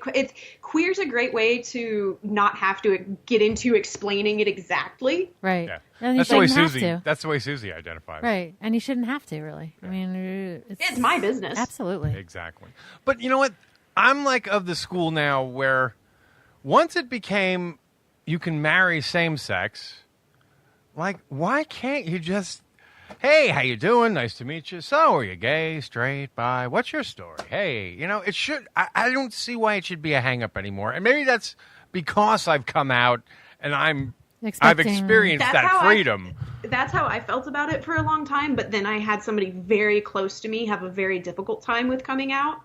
And I talked to some friends who had stories who had very difficult times coming out. I had a friend whose parents disowned him. I had another friend who didn't want to come out because they were afraid that the families and things like that. And I feel like there is still a stigma, and it really depends on what part of the country you're in. Right. Because down here, especially out in the more rural areas where I live, you can't be openly out because it's actually dangerous. There's hate crimes and stuff down here. There's people that will hurt you. Ironically, the person who sort of inspired us to want to become filmmakers was Malcolm Ingram. Right. And Malcolm Ingram did the movie Small Town Gay Bar. Yeah. I mean, that's essentially what that's about. That's amazing if you ever see. It hurts though. It hurts a lot. And he's actually filming a sequel to that now. Right. But that's or a follow-up or whatever. That's but for yeah, us. having him on the show when he was walking through, how he shot documentaries, it was so funny because, by the time he was done explaining, I'm like, I could do that. And, I know all the elements. I know how to put this together. And it's just a matter of now that he's told me, the magic secret, which is, I hire an editor. Right. It's like, oh, shit, I can do that too. Because I don't know the software that great, but I can hire someone that does. And, along the way, you find out all kinds of other things. And it's been an amazing experience for us. So. And I'm sorry, but Danielle hit it like on the head for me. I'm telling you, when she just said that about people down by her that are unable to do that. It sucks. This is why this is why I talk about it as much as I can, because even if there's like one person that they could say, just because it becomes like you're damaged, it becomes that you're like in a cage. You become, I can tell you this: move to an urban center, or just to have someone. To come out. You know what I mean? It's okay to just tell someone. You should be able to tell everyone, but in some places you can't, which really sucks. Yeah, it's a bugbear. But to be like the light for someone, to shield the people that are unable to do it for themselves, to be their comfort. I don't know. That's how I look at it. Well, and I feel like those of us who are able to come out and to be super public about it, I feel like it's on us to do it. Like, right, if it's our duty. Can do it, it's our duty to do it, so that somebody else who can't can look at us and go, Agreed. I'm not alone. Right. And that's where we are now with, like you said, as pan, like that's why we say kind of poly, because what we've actually discovered while we move in the swing community, there's sort of a difference between what I would call a swinger and someone who's polyamorous, and we definitely identify with the polyamorous word swing side. Makes me laugh. Yeah, like there is a lot of leftover 70s. Yeah, I mean, and that's why it makes me laugh. Like even the fact that now it's sort of referred to as lifestyle, which has become more of a generic term, a very general term. Like you can put a lot more under a lifestyle umbrella than you can under I'm a swinger. Ralph Garman just came out. Recently came out as a swinger. Yes. Oh, so we're gonna have him back on the show. Oh my God, Ralph Garman! That blew me away. It didn't blow me away that much because of the Playboy stuff he talked about, but then it made sense. Yeah. But yeah, when he started talking about lingo, it's like and then Kevin's all coy and stuff about it. Part of the reason I'm talking about this is because we came out about we came out about our sexuality, then eventually, just because of our situation, it makes sense that we would come out about our lifestyle, because two bisexuals living together, it just makes it better to be in an open relationship, so you're not putting all kinds of baggage and bullshit on each other. Absolutely. For us, and that's the way that worked, and then So, and like you said, since we're doing podcasting, it naturally grew out of, you know what, let's help to normalize this shit. Let's talk about it. And there's definitely funny stuff that goes on. Oh my God, it's in so the community funny. and the dating and all. Well, life is funny. Well, yeah, but this makes it even funnier. Well, it just adds a little spice and a little fun. Yeah, to and it. then there's it's hysterical. I still get a kick out of the fact That's a that lot of hysterical things. people's wildest fantasies are your Thursday night. You know, kind of thing, as they say. But it can be. But Danielle, you have to listen. You go on YouTube and listen to the latest Babylon with Kevin and Ralph. It's not even that long because it's an old episode. It's an old one, like and thinking about it, this just is to why think they about kept it how off we for a little are. bit. Just that you can think about how we are. And Kevin and Ralph is like talking about how he's. So did you swing while you were at ComicCon? I'm sorry, we got to bring this back to ComicCon somehow. No, but I wanted to talk. Now I totally lost my train of thought. I was so excited about telling you. Listen. So sorry. Oh. There's a point where he's so like pro lifestyle, like telling Kevin, you can do it too. And Kevin, Kevin is like, he's almost got that jealous anger going on. He's but like you can mad tell on his face, like, at Ralph. You were there, and then he goes, and there's a part of it, and he goes, you were in it, weren't you? Were they doing anal? And Ralph is like, well, it's not like my God, you would can. not. He's like, well, you just hang out and watch. And you hear Kevin drop the mic. It's just like, oh my God, he thinks this is like, but he keeps telling But he him, does you bring can up do it he too. does bring up a couple of good points. Like Why what? have you never told me I the know. most like exciting part of your personality until today? It's kind just, of thing. yeah. But the fact that he kept Well, it had saying, to do with you the can letter. do it. It had to do with there was a bunch of swingers in the audience. Right. But like all Kevin needed to do was go to a party and he could do it too. You know what I mean? Yeah, he didn't Kevin was realize like, that was like so easy. Like, oh my God, that happens. But parties are not necessarily the best and that's gateway. not my like really cup of tea. But what I'm saying Again, is that's it's like- that easy if that's what you want to So try. swingers will fuck anything in a room at a party. They say they won't, but really they Yeah, will. And they that's- almost oblige everyone in the room to do likewise. Yeah, and fucking isn't always my my reason for Yeah. So that's how we know. know we're not. And we're more into relationships. We like people. We like. Yeah. And we like to be involved with people that will somehow, Well, and you somehow enhance the rest of our lives too. Yeah, and to have something that you like that, you know. Yeah. Someone Like that a you- hobby, that's the same or something, but Yeah. you just can't like. I mean, sit there occasionally you get through some one night stands to get there, but hey, shit happens. Well, I never really understood polyamory or the lifestyle or any of that until somebody that I looked up to revealed that, hey, she's in an open marriage and it's very public. It's Amanda Palmer, the singer, and she's married to Neil Gaiman, the author. Oh, yeah. Yeah, and they're Neil very Gaiman's in an open relationship? open marriage, you betcha. Awesome. I love And- Neil Gaiman. Oh my God, I love that. I love him I even just more. listened to his fucking latest That book. is so about, cool. Norse mythology. Yeah, Yeah, Norse I wonder if he he's would great. come on the show. Wait, okay. Yeah, He we might. have new sites. They might. He might. Oh my she God. might. And we know Amanda Palmer, too. She's Yeah, we know amazing. Amanda. She came out and said, she talked about we're on the road all the time and we're away from each other for 6 months to a year at a time. She goes, and we have so many people that we love that it's unfair to keep that part of ourselves locked away because of a ring on our fingers. I know, right? And it's the old, I mean, you hear it 1,000 times, but, you love your daughter, you love your son, you love There's your so father, much you love your love. mother, you love your wife. You can love other people. Yeah, like it when- all kind of works. Yeah, like where's the cutoff? Yeah, Like, exactly. Where do you cut it? There is no. It's Right. the old, there is a bottle of love, and there's only so much in it. And if you shake it up too much and pour it out, you'll run out of love. Yeah, too much love. I agree. There's enough love to go around. And Right. for me personally, I've just never, polyamory doesn't work because my relationship is complicated enough without bringing more people into it. I So so I'm like, get that I too. feel like I understand that. you need to be at a place where you are 100% okay with that with both of you. And I don't. Yeah, and we're happy. Right, absolutely. As we talked about with Keith and the girl, there's like, when you enter into a relationship, the problems are when you don't talk about when let's put it, when the rules are assumed and they're never discussed. Yeah. That's Communication is key. when things are dangerous. Right. And the problem is too many people enter into the modern monogamous relationship with with no talk of expectations of any of that. They just assume what the limits are, and the question is that right? And at some point, are you painting yourself into a corner? But if a couple has talked about that shit up front, it might not be an issue down the line. Right. Well, and I think people need to talk about, a lot of couples just don't talk about the things they need to be talking It's about. so true. No.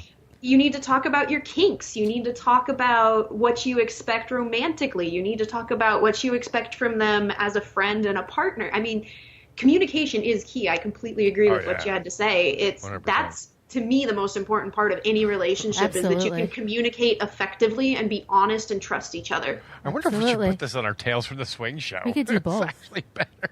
Yeah. Maybe we should double drop. Yeah.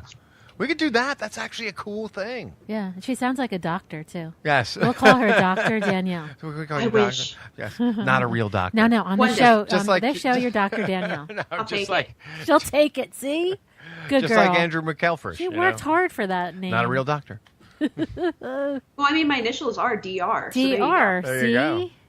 I told you. And she worked her ass off at Comic-Con. She deserves it. Well, yeah, she danced like That's a my like stamp. A, like a oh my dancer. God, I was so proud of you. I hope you heard me scream. Yay! That's so funny. Like Morty jumping up and down. Oh, thank you. From the Yeah. balcony. That guy That deserved was it, though. fun. The guy who Yeah. won. Oh, he did. Yeah. When he won, I got off stage and I'm texting my friend and she's like, Oh my hey, God. how are you? And I was like, I just entered a dance contest in front of a whole bunch of people. And she's like, did you win? And I was like, no, but I'm not mad about it. Oh my God, wasn't he adorable? Like from where I was, he was adorable. Precious. Oh my so goodness. cute. Yeah. He looked like he was about 17. Oh, he's so He funny. looked pretty hot from where I was standing, actually. He was He was a cute. baby. And the girls yes. next to He you did were look all cute. hot for him. Oh, yeah. Well, I mean, he could move too. We were up in one of those balcony things, one of those side rounders. Yeah. Like, ooh, look like at in me. the Muppet Show. Or like how Lincoln died. Oh my God, I'm thinking in the Muppet Show, and you're I'm thinking Lincoln in the booth. Lincoln. There Oh you go. my God, we just watched that the other night. It was just like Yeah, we were such a in beautiful Spielberg movie. kick. Spielberg, yes, and Halloween, of course. everyone watch the documentary, the Spielberg Oh, it's so documentary. good. Yeah, it it's really was amazing. good. It's I watched so it in my good. hotel room while I was editing articles, and I was Oh, just wasn't sitting it there like, great? this is the best. Okay, then I'm know. going to tell you another horror movie you should watch just because tis the season. John Carpenter's The Fog. The fog. Yes. My Yeah. my dad, anytime there was fog when I was a kid, he's like, it's the fog. And I was like, what are you talking about? And he's like, you'll find out when you're older. Check it out. It's actually, it's like, it's post Halloween, Not too so it creepy, had a Dad. little budget. Jamie Lee Curtis is in it. Oh my God, she's like the worst character ever. She is. I'm not to slut shame, but she's like an example of everything you wouldn't do, everything you want your daughter not to do. She literally jumps in a car with a hitchhiker, and she's fucking him that night. Yeah. I mean, And that's not smart. But the dialogue is awful Well, now, let's too. not Like, shame her. No, I'm not shaming her. I'm more I'm not shaming shaming her. It's a bad I'm decision only teasing. safety-wise. I'm shaming her more for the dialogue that led her to sleep with him. Like, if Yeah. you just hear the fucking That's legitimate. the Yeah. fucking shit that comes out of her mouth definitely was before not- sleeping with this Yeah. dude, you'd be like, what the fuck? Way too many fucking acid trips. Yeah. She definitely wasn't like Adrienne Barbeau. I mean, Yes, who was way up on the boobies. Yeah, ooh, looking great. I know. Like at her peak. Actually, You ever see Creepshow? Yeah. Yeah. So you know who Adrienne Barbeau is? Oh, yeah. Yeah. So yeah, she's in The Fog too. And if anything, watch it because this movie is ripe for a remake. Someone should take that sucker. That'd be a good property to reboot. Yeah, that'd be a good one. I'm just excited we're getting this Stephen King renaissance, this insane influx of Stephen King stuff, because that's what I came up on. Yeah, 12, 13 I was years gonna old. say, as someone who's read his shit, I mean, it doesn't surprise me that people No. are finding it good. But yeah, I haven't seen it yet. I know that's crazy, but I read the book. I read the book, so and I remember it, and I actually reread it about a year ago. So I get it. It's my fiance's favorite book of his, and Stephen King's his favorite author. So and Stephen King that's his favorite book. Yeah, and the movie's good, and both the fiance and I enjoyed it, and I actually could not finish it. I tried to read it 3 times and put it down about 100 pages in each time. So do yourself a favor. Go to what the fuck is the name of the town, Gene, that we went to? Oh, we went to Bangor. Yeah, Bangor. Bangor. Oh, Bangor, Maine. Because Bangor That is was Derry. amazing. He doesn't say it, and he refers to Bangor as being outside. But it's not. They are one in the same town. Yeah. So like all the things referenced in it, you can see. It's fucking amazing. That's like every time I go visit my relatives in the Midwest, I feel like I'm on John Carpenter's Halloween set. Like, I'm just like, this feels like I'm going to get killed by Mike Myers. Doesn't that come out too? We actually set up a tour with this guy who does the tours, and so he took us to all the really cool spots. That was kind of creepy. Yeah, it was just though. us, and it was great. It was that was the best part of our whole trip up to Maine. The rest was absolutely it was piss like boring. Horrendous. Like it was like staring at foliage. Like no, anything but this. There's not enough weed in the world that would make this fun. You should go up in October, though, because they have a pumpkin race, and they actually build boats out of these, like, 5-foot wide pumpkins, and they race them with paddles down the river. Oh my Only God. in Maine. That sounds like fun. Like, can you go in the boats, or that's more like you just watch?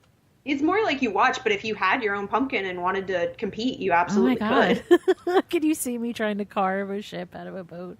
I mean, out of a pumpkin, I mean. That's comical. Well, considering you can't even think of it now, no. It's just making me laugh trying to think of it.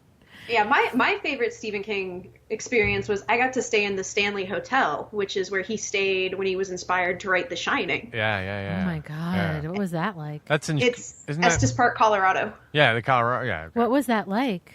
It's so creepy, and oh my God, that must have they do a ghost tour, and you go on the ghost tour, and they tell you all these different stories, and they have pictures of all the people that like died there on the walls. And okay. They have a 24-hour Shining channel where you can just watch The Shining. I And was so, going of to course, say, I did. As someone who's read the book and seen the movie, I have to say the movie is better. I would agree. Nobody dies in the book. No one even realizes that. No one dies in the book. There's no maze. There's these weird topulary animals. There's animals made of hedges, essentially, that move a little. Which are in the miniseries, but not the movie. And there's That's like a scene with a wasp nest coming back to life and stinging them and being real weird. But, I mean, that's sort of like... No one dies, so, like... There's never, you don't feel like any real skin in the game. There's no, it just feels like a weird weekend or whatever. Whereas Kubrick's movie is this just so fucked up existential nightmare. Yeah, it's dark. And it's funny. King had a problem with it. And his problem was, well, that what's his name's going to go crazy.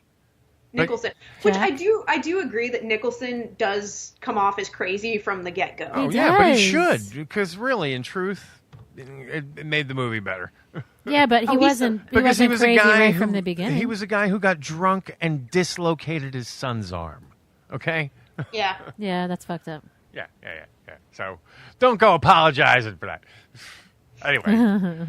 And that was what the movie was more about, was about alcoholism.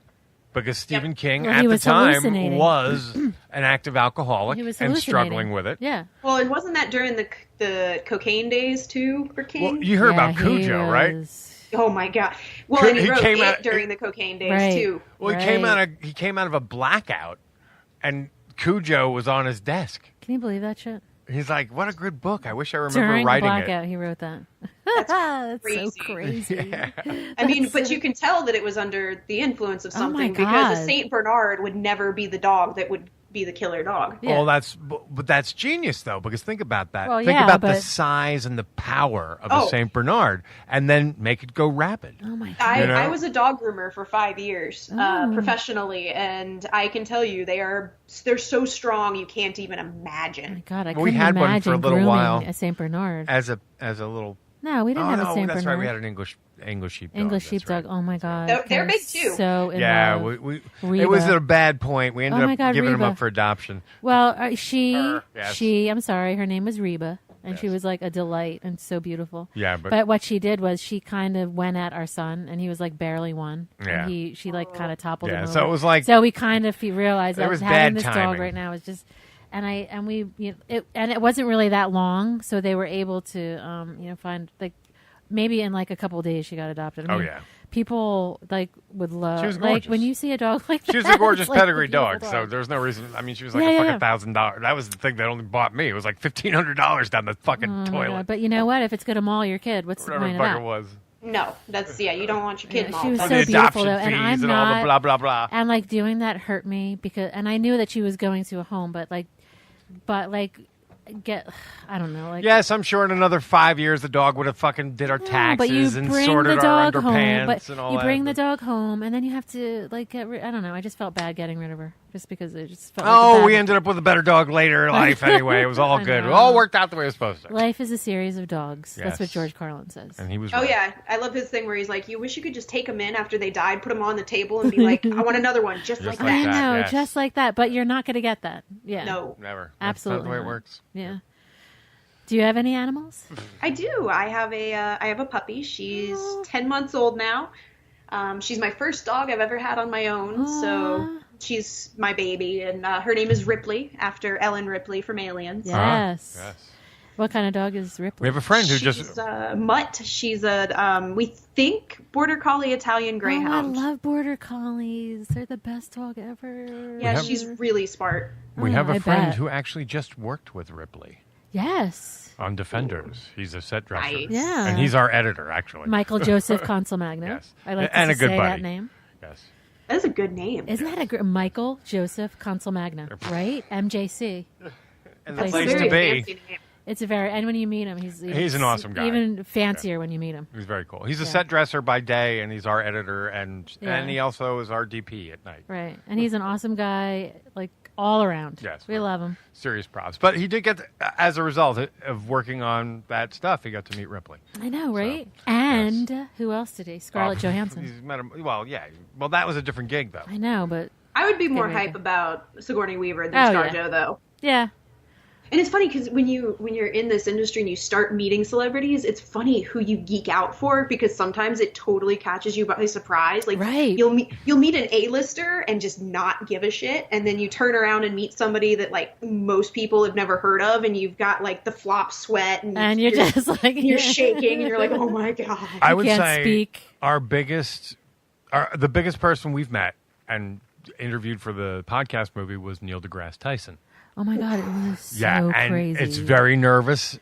He's and, so smart. I'd be so yeah. intimidated. And just here's the so deal. smart So he is. I know, we have right? two DPs that we work with, and so they're both there for that shoot, of course. And Everybody shows up that day. yeah, nice exactly. and early. But one of our DP's name is Damien. He's a great guy, but he's also really smart. He's super like, smart.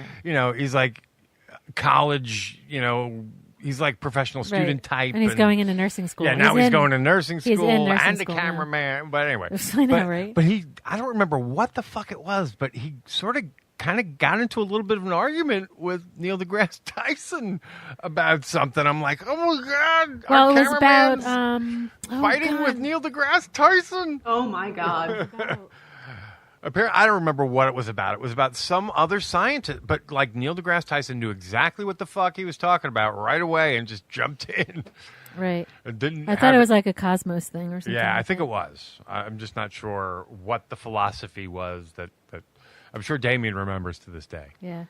Oh, I can't even imagine. Like, there's a few that I've met that Carl I'm just Sagan. instantly like you're just like, oh god, oh god, oh god, oh god. Yeah. How do I talk to this person? They Yeah, are. Like I met Gina Davis and it was like Oh that. my I was God, I just love her. like, and she was not happy with my cameraman because he was shooting her way too low, and Oh, she's yeah. she's very tall. Oh no. My poor cameraman, he's like standing there and goes, Gina Davis yelled at me, and I thought he was gonna cry, and I'm like, honey, it's okay, it's okay. Aw. But she was lovely after she corrected him shooting her too low, which I don't blame her. Well, yeah. I mean, if you know, just say it. I mean, she wasn't being mean about it. She just No, knew she was that just you needed like, to be she was higher. like, come on, fix that. Fix that. Hey, I'm what tall. was Fix what was it. the press gaggle we met you at? That was That was- Stand Against Evil. That Okay. starts tonight. Now doesn't that it? guy, Yes. that's the same guy I'm talking about from Scrubs, right? John C. McGinley from yes, Scrubs. yeah. He played Dr. Cox. Everyone thinks he's an asshole. Yeah, he's a hoot. I've interviewed him 3 times now, and every single time he's been funny, engaging. He does not suffer fools lightly, because I've heard him go off on people, but they've deserved it. It's been situations where it was like reporters that just clearly did not know anything about the property, about him, Yeah. didn't do their research, came totally unprepared. And Oh, even then he makes it's it so funny. interesting because if that's the case, like if I don't know what someone like, if I don't know the property that they're working, I'll go craft because who the fuck doesn't like to talk about what they do? You know what I mean? Right? Go craft, talk about acting, get into it because once you open up their passion, it's easy to talk to. Right. Exactly. Just make a conversation about it. But these were people that it was like very rote, and they Right. were asking questions about things that he did like 15 years Right. ago They were when he's being trying to promote this. Right. And They Or weren't gotcha being- questions or shit like that. And they weren't Yeah. being creative Yeah, with their yeah, questions. You need to be creative with your questions. I mean, Or it has they- to be basically, they even weren't then it was into the funny. thing. They weren't into him or his thing. Yeah, they were see, just now- into gotchas. Yeah. And they mispronounced his name twice. No. See, now that is something I can kind of get because I'm like, when I look at someone's name, if I don't necessarily know it, I will stumble. No, they didn't stumble. They flat out just mispronounced. They called him McKinney. Oh, Right. Okay. And I'm like, there's clearly a G there, y'all. Right. But now, did he correct them? He did. He corrected them, and then he And- said, "Let's try that again. Let's do another take." And then the second take, he stumbled over his name again, See- and then asked him a dumb question. Yeah, see, and that's the thing. If you get corrected, get it right the next time. And I'm not saying to be a bitch, but it's You mean true. like Hemda? Chemda, yeah. I but, just fucked that up too. Yeah, but the thing is, it's important to people to say your name right. Hello. That's like number one. If you're going to spell my name, spell it right. Well, say it. I'm talking about saying it. Yeah, I mean, Okay, like, Gene, but you could still spell your name wrong. There's how many times well, have you seen my name. Gene? And you know what I say to people? Dumb fuck. Jean is the boy's name. I'm a girl. Obviously, I'm a girl. And you can have that tell. French Even if writing, you just hear me, I sound like a girl. Do I sound like a boy? No. A really Thank you. hot boy. At work, I deal with insurance companies and stuff. You got an And ass like a 10-year-old boy. Jean with a G. No. J. It's like, I'm not Gene Hackman. Jay is in jerk I'm off. not Gene Hackman. Well, it's like, I go by Dani, and people spell it Danny, and I'm like, no, that's the boy version. Yeah, Like, Dani, right? But can Yeah, you it's blame D-A-N-I. us? Can you? Because we never know. No, but Daniel. Because like- you could be DANNIEEIEI. Okay, if you're in LA. Danielle is spelled, and I'm going to, I hope I spell it right, Danielle. So That is correct. Dani would be Dani. You're just taking the whole rest of the name off. What's the problem with that? Just Yeah, to make it's not total that sense. hard. Who the heck's name was it? I was trying to spell the other See? day, and then I went, "Wait, I bet you it's spelled wrong." And I threw a Y in there, and sure as shit, You were wrong. I was right that it was Oh. wrong. Oh. That I it's one of can't- those that's spelled different, like Willem Yes, Dafoe. it's one of it's one of Oh, those yeah. names. Well, Willem is a name, but it was more like But I've seen it spelled like three Lisa different with a ways. Y or I have something too. like that. I have too. It was I've seen Willem Dafoe's name spelled three different ways in movie credits. Like it's What is it? always spelled different. Willem, right? Yeah, but I've seen it with an A at the end. I've seen it WILLAM, and then I've actually Wow. seen it William Dafoe in movie credits, and I'm all like, I can y'all. think of Ooh. is Jerry. Who? Jerry, because he's like Willem Dafoe Oh, yeah. in that one episode. It's like, that was the name I was thinking of before. Yeah. Was the joke? Oh my god, I do shit like that when I remember my name. I just like blurt it out. Yes. Not my name, but the name that I'm Well, what do you thinking. want? This planet pays us in pills. Oh my god. More Rick and Morty. And the fourth season needs to come out soon. So did Now, you if only we could just make the fandom calm down a little bit. I know. did you get to meet I what's know. his name? Fuck, the guy from Home Alone. Oh yeah. Macaulay Culkin? Macaulay Yes, Culkin. Macaulay Culkin. I did not. I saw that you would met- have been great. I totally want Who did you get a picture with from the crew? Oh, fuck, from the Robot Chicken crew. Breckenmeyer. That's yes, right. yes, That's right. yes. Breckenmeyer. That was a good panel. I liked Yes, it. it was. Yeah, that was a lot of fun. And Breckenmeyer, like I was in love with him as a wee Dani. I saw Road Trip, and then he Oh my was God, sort of Road this. Trip. He was the skater guy in Clueless, and Oh my I was God, just yes. in love That's with right. him as a teenager. So when I got to take that picture with him, like the little teenage The me little still girl inside in was you. losing it. You were like, oh my god. I love that all these old kid actors are just like they've become successful on Robot Chicken. Seeing Macaulay Culkin like looking That was great. looking He looked good. good. Is great. He was really pale, but otherwise looked good. Yeah, I wasn't that close to see him like pale, but he looked better. Well, when they did their sexy pose, he ripped his shirt open, and I went blind for a second. Yeah. He's like translucent. All I know is his brother got all the best lines in fucking. Oh my what do you call God, it? Scott Pilgrim. Scott Pilgrim. And Oh Scott my Pilgrim. God. Yeah, he did. Yes, he so really did. Great. He's a star And of that Macaulay show. Culkin has the best lines in the movie Saved. I don't know if y'all have seen No. that. I haven't seen Say, but I know what it is. It's just it's phenomenal. I never took the time. Because Really? Now when I'm an did that atheist, come out? so it's like fuck that shit. When did that come out? Saved came out. Shit, I was in high school, so it's set Oh, in so it's been a while. 2000s. Yeah, early 2000s.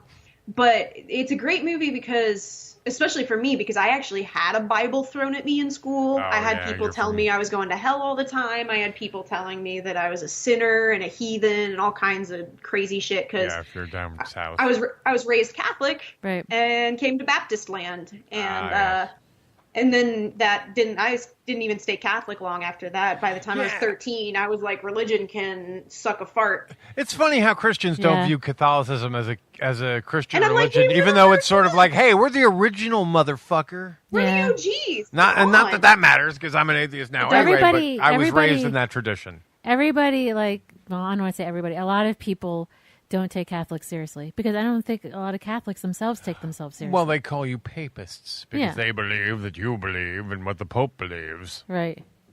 Yeah, I believe that at least we have a decent Pope for once. Well, yeah. I guess. He's getting better. He's getting better. He's certainly, when compared to Trump and the last guy, I would say he's a fucking saint. So he really is. That part is good. When you compare him to Ratzinger. Oh, my God. Oh, I used to call him Pope Sidious. Nazi Pope. Should never and have all been. The or shit former, that he knew. Former Nazi youth Pope. All the shit that he knew, too, and all that abuse that he knew. Forget it. No. Anyway. Yeah. Hey! Yay! Wait, hang on a minute. Let's go. There you go. I like that better. Oh my God, you Grace. losers. Fuck me and make me forget we got a stupid kid. Coming, John. That was way too loud. Sorry. A little too hot on the signal end. Wow. So I know that you have another show that you have to get ready to do, which is yours. Why don't you tell us a little bit about your show since we've rambled like crazy people? And this this will be on both of our feeds. Oh, awesome! That way we can double plug. It's kind of it'll be a cool crossover. Yeah, tell us about I love your it. show. And I'll definitely plug you guys on my show. We do a thing where we talk. We call it. We would Freaky love this for you week. to plug us on your show. What is it? Sorry. We do Freaky this week, where we talk about the things that we're digging on that particular week. So we'll definitely give you guys a plug at the beginning of the show. Thank you. Thank you. Absolutely. And thanks for having me. But our show is Freaky Fandoms. We just started it this year. I started in January. Myself and my co-host, Andrew Hawkins, who I met through just this whole big fandom, chud.com, weird internet writing family. And because it's incestuous. Did you just say and chud strange. as in cannibalistic humanoid underground dwellers? Yeah, Wow. I did. That's amazing. And that's where I got my start, was chud.com, based on that. And then it was Cinematic Happenings Under Development, but the logo was the sewer cap from the movie Chud and all that. So I got started writing shitty DVD reviews for them way back in the day. I did a Porn Shoot Massacre and the Pumpkinhead Blu-ray and shit like that.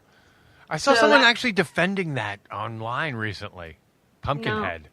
No, it's not very good. Yeah. Some of the effects are kind of cool, but that's all I'll give it. It's The Fog. No. But so we did Freaky Fandoms, and what we do is each week we pick a property, whether it's TV, music, movies, whatever, and whether the property itself is freaky or the fandom is freaky, and then we break down kind of how we feel about all that and whether we feel the fan base is deserved. We did a Rick and Morty episode, and we're like, hey, okay, this fan base is rabid, they're crazy. is it deserving of that? To which we say, yes, Rick and Morty's incredible and it totally deserves to have this fan base, but y'all ask calm McDonald's. down. Yeah, they do need to calm down with the fucking sauce. Come on, people. But I think that's 'cause they're young. sauce. I think that's a lot of the really young fans because Yeah. they remind me of like Invader Zim fans back in the day, where you're just like, y'all calm down. Thanks, Mr. Poopy Butthole. Mr. Poopy Butthole. I never thought I'd cry because of a character named my Mr. Poopy God. Butthole, but I I know. cried. Me too. Oh my God! Yeah. So, After yeah, 988 seasons of Planet Music, the Cromulons have God. decided to declare Earth the final winner and bring our musical reality show to a conclusion. Goodbye. Always Yes. love the end there. I love it. Yeah, it's a great show. It's brilliant. Yeah. It's hard not, like, as soon as I saw that, it was like, this is brilliant. You can't, it's undeniable. If you didn't get it at the first episode, but the second one with the fucking dog. Oh, that's when I was sold. Like, the Yeah, first and episode, Scary I was like, Terry. This is good. This is fun. And then we get to the lawnmower dog and Scary Terry, Okay, and I was like, now- I'm sold. Okay, now, as someone, in our situation, open lifestyle, open this, it's so funny because we were watching the third episode, which I believe is the Christmas episode, and my son cracks up and he goes, it's so funny because it's true. Yes. Oh my God. And now, not that we have, the creepy guys over to talk about, but I mean, our kids aren't oblivious to the world because, I mean, after all, they could tune in our show. So as it goes, But anyway, Right. But that was just so yeah, but hilarious. that's what we want because- them to know, that there's different ways to live. You don't have to be not everything is bad. Oh, it's all Yeah. bad. You still have to be safe. You're You gonna still have to be die. smart, but it doesn't have to you're, be. You're bad people. Your marriage is not going to No. work. I know. Yeah. We're working against that shit. But anyway, Okay. but so that was also nice seeing that in the Rick and Morty episode. Well, I think a lot of Dan Harmon's stuff has been that way. Like, I'm a huge fan of Community. Right. That show spoke to me like few other television shows ever have. And I go back and watch that sometimes, like it's therapy almost. Like I'll go back and be like, all right, I need a Troy and Abed episode. I just need to lose myself in that. And I think he's speaking to people who have been a little bit marginalized in all of his work. And I love Rick and Morty for that. And I love that there's a message in every single episode, but sometimes you have to dig for it. My favorite new character of season 3 was Dr. Wong. Oh my God. In the Pickle Rick episode, because she just fucking breaks it all That down. was the best thing ever. And as somebody who does have to go through therapy, and as somebody who does work through that stuff, she's right. Therapy is work. It's not fun, but you have to do it. Yeah, that's true. And I love that she breaks down that whole thing. You view your mind, it switches between being an inescapable curse and the force that drives you, or something like that. And I was like, I've never, like, that spoke to me again. It was one of those situations where you're like, did he write this for me? Like, I needed to hear that right at that moment. And I was like, okay, cool. I'm not alone. So, do you think that Beth is a clone or is not a clone? I do not think she's a clone, but I also think... I agree. I don't. I think that's definitely Beth. Yeah, I do too. And the reason why is because of Jerry. Because Jerry planted one on her, and he's like, no, you're the real thing. And I think that ultimately, as much as they try and deny it, those two are meant to be together. I think so too. Totally. They're meant to be together. Jerry's grown on me this season. Yeah. I really hated him by the end of season 2, and he's kind of growing on me this season. I know. What bothers me most is I'm Jerry. In real life, that's true. I'm Jerry, and recently someone even called me on it, and I really couldn't even argue because it's true. I mean, if there's any character I most like, it's Jerry. I'm the most emotional. I'm the most dramatic. There really isn't a character I hate, and you know what? If I could say that I hate a character the most, it'd probably be Rick, just because he's such a fucking dick. I just think there's a lot more to Jerry than people give him credit for. But that's what I mean. And I will just like fucking Morty is a lot. I love Morty. Everyone thinks Morty's he's dumb, but fucking Morty's smarter awesome. than Rick. Okay, like I totally identify with Morty. So yeah, because Morty's not even fully grown yet.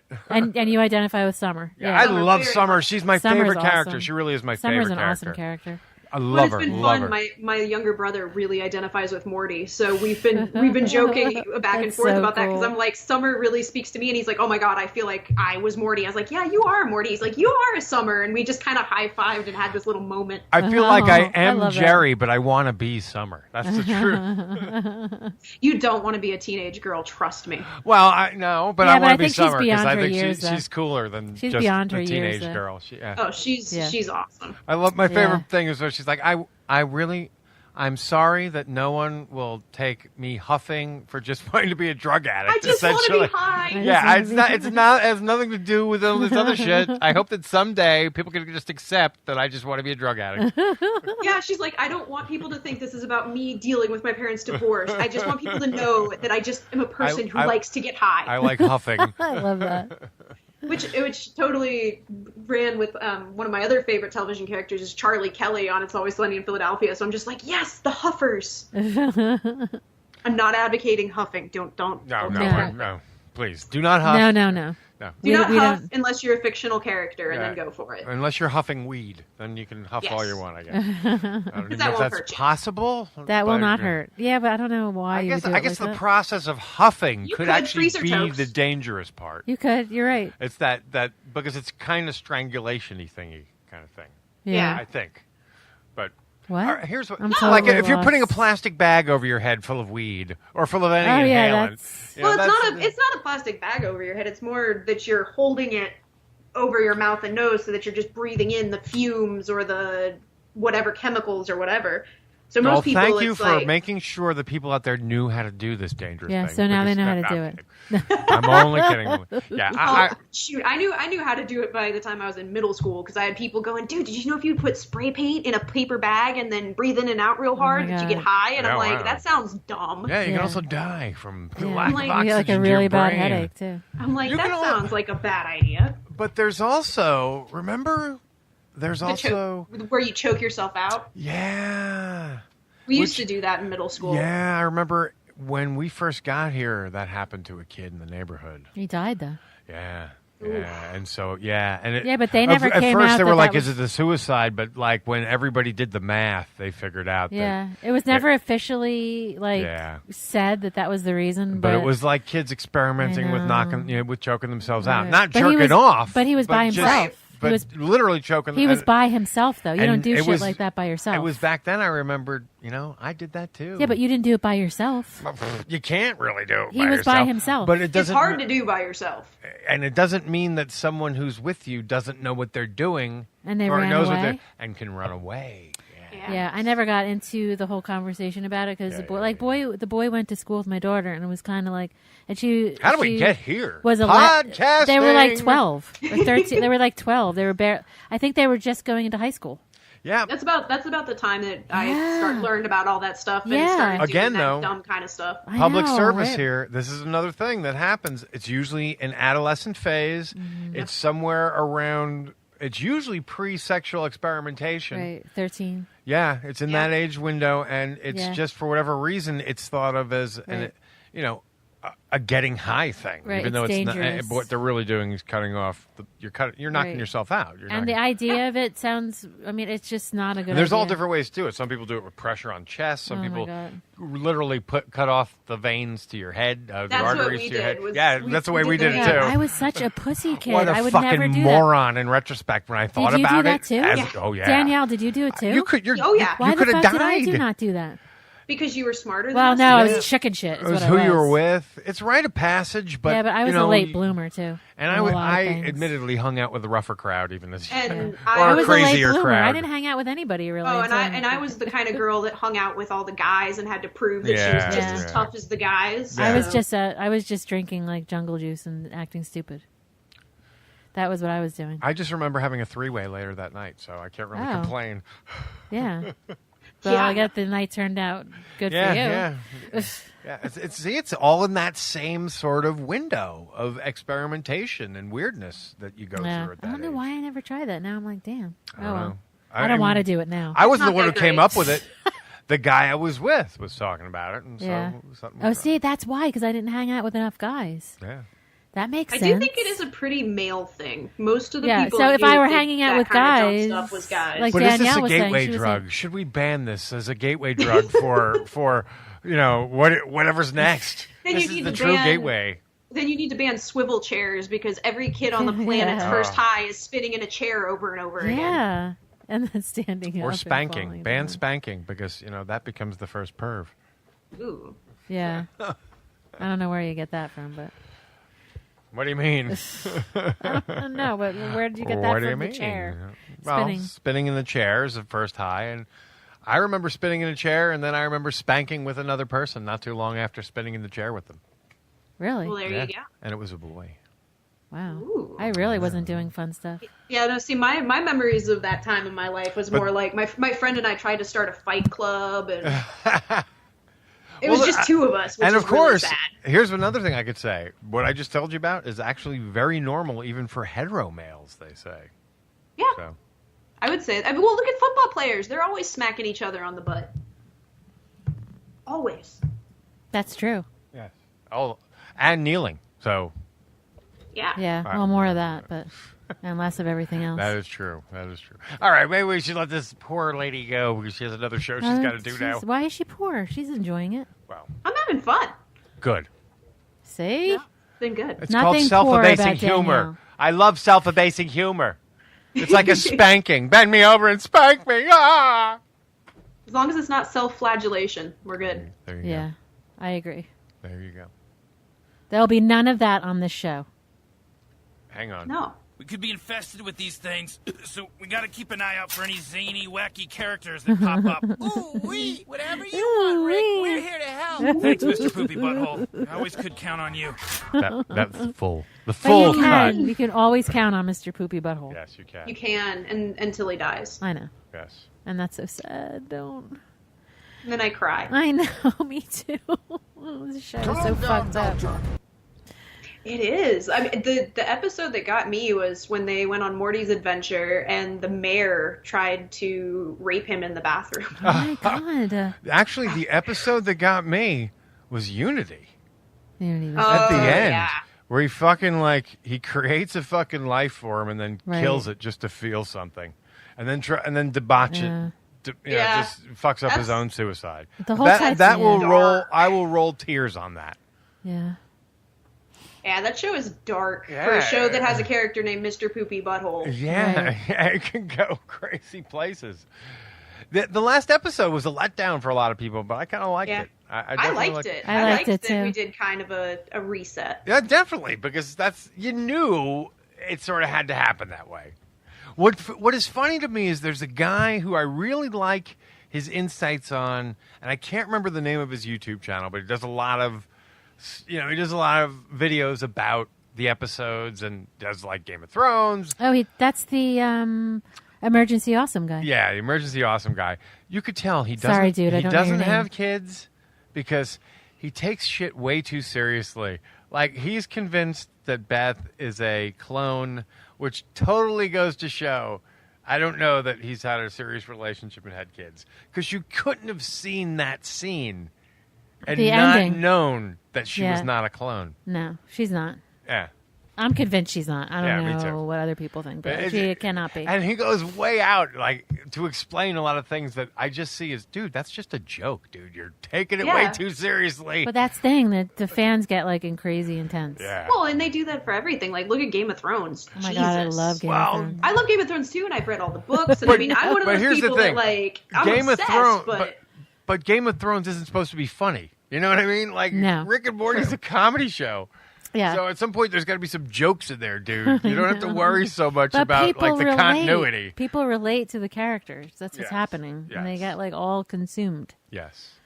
Well, maybe the Boomy Boom blew up all his wordy words books. Oh my God. Oh, you mean dictionaries?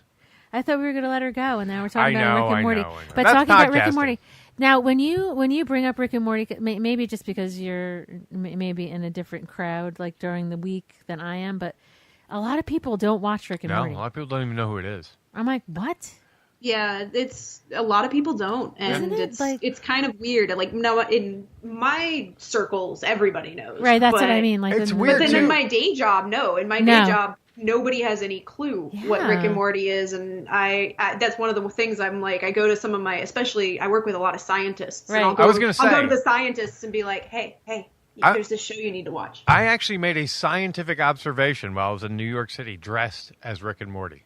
More minorities know Rick and Morty than white people, without a doubt. I don't get it. Or they're certainly more vocal about it. I think part of that is Adult Swim. Yeah. It has to be Adult Swim. Because Adult Swim has always kind of spoken to the outsider. And You're right, the underdog. Yes. The underdog. Well, if you look at stuff like Loiter Squad, which they themselves call Black Ass. Yeah. What the fuck was Samuel L. Jackson's Samurai show? I can't remember the name. Afro Samurai. But I was a I love Samurai Jack. I got all the. Samurai Jack's great. Yes. Afro Samurai's great. The Boondocks was on Adult Swim. And most people don't know Samurai Jack, voice work, a black man. Yeah. That's right. That's a great show. He's the guy who got killed in fucking. Didn't that come back in Pulp Fiction? Yes. Yeah, they have the adult one that came back. Yeah, but is it a movie or is it a season? I think it's a season. Oh, cool. I have not purchased it, so I don't know. Yeah, I do not know either. I think it's a season, and the other thing that's on Adult Swim that I'm just in love with, and it's so gonzo and weird and out there, and then with regards to minorities having a voice, is I love the Eric Andre show. Oh, Eric Andre, I haven't seen it. Seen I have that? to watch it. No, it's different. Okay, everybody keeps recommending all kinds of stuff. Like someone recommended Big Mouth to us. And I kind of looked at it. I'm like, ooh, I don't like that look. Yeah, so you have to be able to watch that the whole time. Yeah, and that creeps me out. I'm already like, it's like it plays in my uncanny valley. I don't like that look either. The Eric Andre show. The only thing with it is there is some of the discomfort comedy, the Tim and Eric sort of discomfort comedy there. That's not real fun.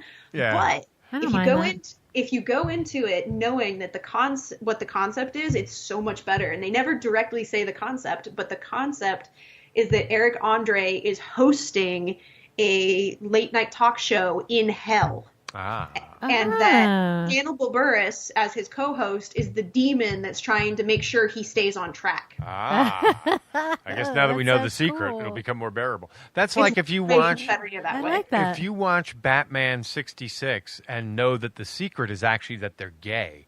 Turns the whole show into a whole new experience. It's so much better, isn't it? All the innuendo goes fucking crazy. Yeah, I thought everybody knew that. Yes, it's so true. Well, you didn't when you were a kid. When we were a kid, we didn't understand camp. And we certainly wouldn't understand gay camp. No, the kids know gay camp. Now, never go there, boys and girls. Oh, it's become so funny when go to day camp. When the secret or gay camp, that Aunt Harriet is trying to catch them in is buggering each other. It just becomes a whole other level of comedy. Buggering each other. Yes. Ooh, did I catch the boys doing something? They're changing in the other room. Why does he have his mouth on his cock? Sorry. My fantasies got in the way there. Sorry. Womp womp. How should we end this, Scott? All right, give us your website again and where we can find you online, particularly your podcast, because we're big podcast Okay, say your name now, Danielle. Absolutely. What's your last name? I am Danielle or Dani Ryan. She's Dani Rand. Dani Ryan. Dani Rand. You can find me. You know who Dani Rand is, I am right? not Dani Rand. That's Iron Fist. Thank you. I know. My God, I love him. Yes, Me too. you want to be him. But not really. I know people had problems with Iron Fist, but our friend worked on it. We know all the secrets. I don't have any problems. Oh, no, my problem's more just I've met the actor, and he was still drunk from the night before, and it was hilarious. Was he a jerk to you? No, he was nice, but he had like the biggest Starbucks thing that you could possibly have with just black coffee, and he had drank all of it, so he was hyper and hungover and still a little drunk. Damn, sounds perfect to me. Yeah. It was entertaining. Did you have to interview him? No, I met him at a fan thing. Oh my God, that's so cool. Yeah. No, he's really good looking in person. Yes. 10 out of 10. Even not in person, he's good. Wow. Okay, enough about that Dani Rand. Enough about that guy. No, I am Dani Ryan. Again, that's another guy we worked with. Our friend worked with him because he was on Defenders. He was on Iron Fist. Yeah, he's a beauty. Why we can't get this guy on our show, I don't know. So you can find me on Twitter at DaniRat, DaniRat, and you can find my podcast now, why the rat? On SoundCloud. Why the rat part? I have pet rats. Okay, it's a Dani Rat. Oh, you're one of those. I'm one of those. Can you say it again? At least Dani rats Rat. are smart. right? Dani Rat. Yep. Okay. And I have pet rat. They're like little dogs. Yeah, rats I get. Rats. It's the but people rats are with, really smart too. It's the people with like tarantulas and cold-blooded creatures that really will never love you. No, will never love you back. Like I don't get it. No, I'll never lizards. love a tarantula. Yeah, I had lizards never love you back. I had lizards as a kid because it was like cool. It was just kind of like having a mini zoo in my room. Or the snake. Yeah. For the shock value type of thing. But after rats, having the lizards, I was like, they don't have any affection. They don't care about me, and there's so much money and time going into that. I was like, I'm only ever having pets if they actually give a crap about my existence. So do rats? I am very happy I read Mrs. Frisbee and the Rats of Nim as a kid. 'Cause that really educated me towards the smarts of rats. Oh, they're so smart. They really are. So smart. I've had lots and lots of them over the years, and I've had some that were smart enough that I trained them to come when called. They knew their name. You can litter box train them. You can train them to do tricks. You can train them to do all kinds of fun stuff. So I've had some cool ones. And if you're looking for a great book, go out there and get that. That is. Oh, I love that. But I love the movie too, the Don Bluth. It's beautiful. But it was it was hard to pull off the same way. The book is definitely better. Oh, the book is definitely better, but I still love that old Especially cartoon. the politics. You couldn't have Mrs. Frisbee, That's oh, true. no little boys will want to see that. Yeah. Meanwhile, the book was awesome, but Yeah, the book is awesome. And the sequel's actually really good too. I never saw the sequel or I never read the sequel. I mean, read the sequel, yeah. What is it? Rasco and the Rats and Him. Yeah, I never did. I would love to. I hope it is good. But It's very good. It's very, very good. I always kind of like the ending is like you don't sort of really know what happens. So, but serves me right for not knowing the end. There you go. I'm sorry, I'm getting tired and loopy here. So at Dani Rat. At Dani Rat. And from there you can find pretty much everything I do because I'm one of those people that just shares everything on Twitter. But you can also find me on SoundCloud. That's the easiest way to find our podcast. But we're also on iTunes, Stitcher, pretty much anywhere you can listen to podcasts. And we're just freaky fandoms. So just check us out. We're doing another episode this week. We're doing Friday the 13th. Or not Friday the 13th. We're doing Nightmare on Elm Street this week. Oh, cool. Cool. So, because I just saw it for the first time last week. Really? Yeah, I'm surprised. I don't like slashers. I love horror, but I've never liked slashers, and I've never had any interest in checking out Friday the 13th or Nightmare on Elm Street. And I finally got talked into watching them, and I loved Nightmare on Elm Street. So I'm super excited to talk about it. I loved it too, but here's what I will say. I saw that on a first date with the first girl that I had a real relationship with, and that scared the fucking shit out of both of us in the theater. Oh, good. So it was awesome. Yeah. I love being scared on a date. Like, that's so much fun when you get to share that with somebody. Yeah. The thing I'll never forget as long as I live that scared the shit out of both of us was, I'm your boyfriend now, Nancy. Oh. The tongue comes out of the phone. Nope. That was a great gag. Oh, that made us both jump. I'm sure. So, there you go. Well, thank you very much for coming on the show. I'm so glad. And please don't be a stranger. We'd love to have you back on. You've definitely... Oh, this was a blast. Yeah, thank you so much for having me. And we'll follow no problem. you. We'll follow you and check out your show check out your stuff. See what's going on, and we'll I'll look let to have you you know, back on again. And I'll let you know when the show drops. So and especially if you ever make your way back up here again, keep in touch. And maybe definitely. We can have you in that cave, as we say. Ooh, sounds good to me. Well, yeah, it's a lot less Skype. Yeah. There you go. Okay. Very cool. Well, thanks a lot. Thanks, Dani. Thank you so much. Have a great rest of your week.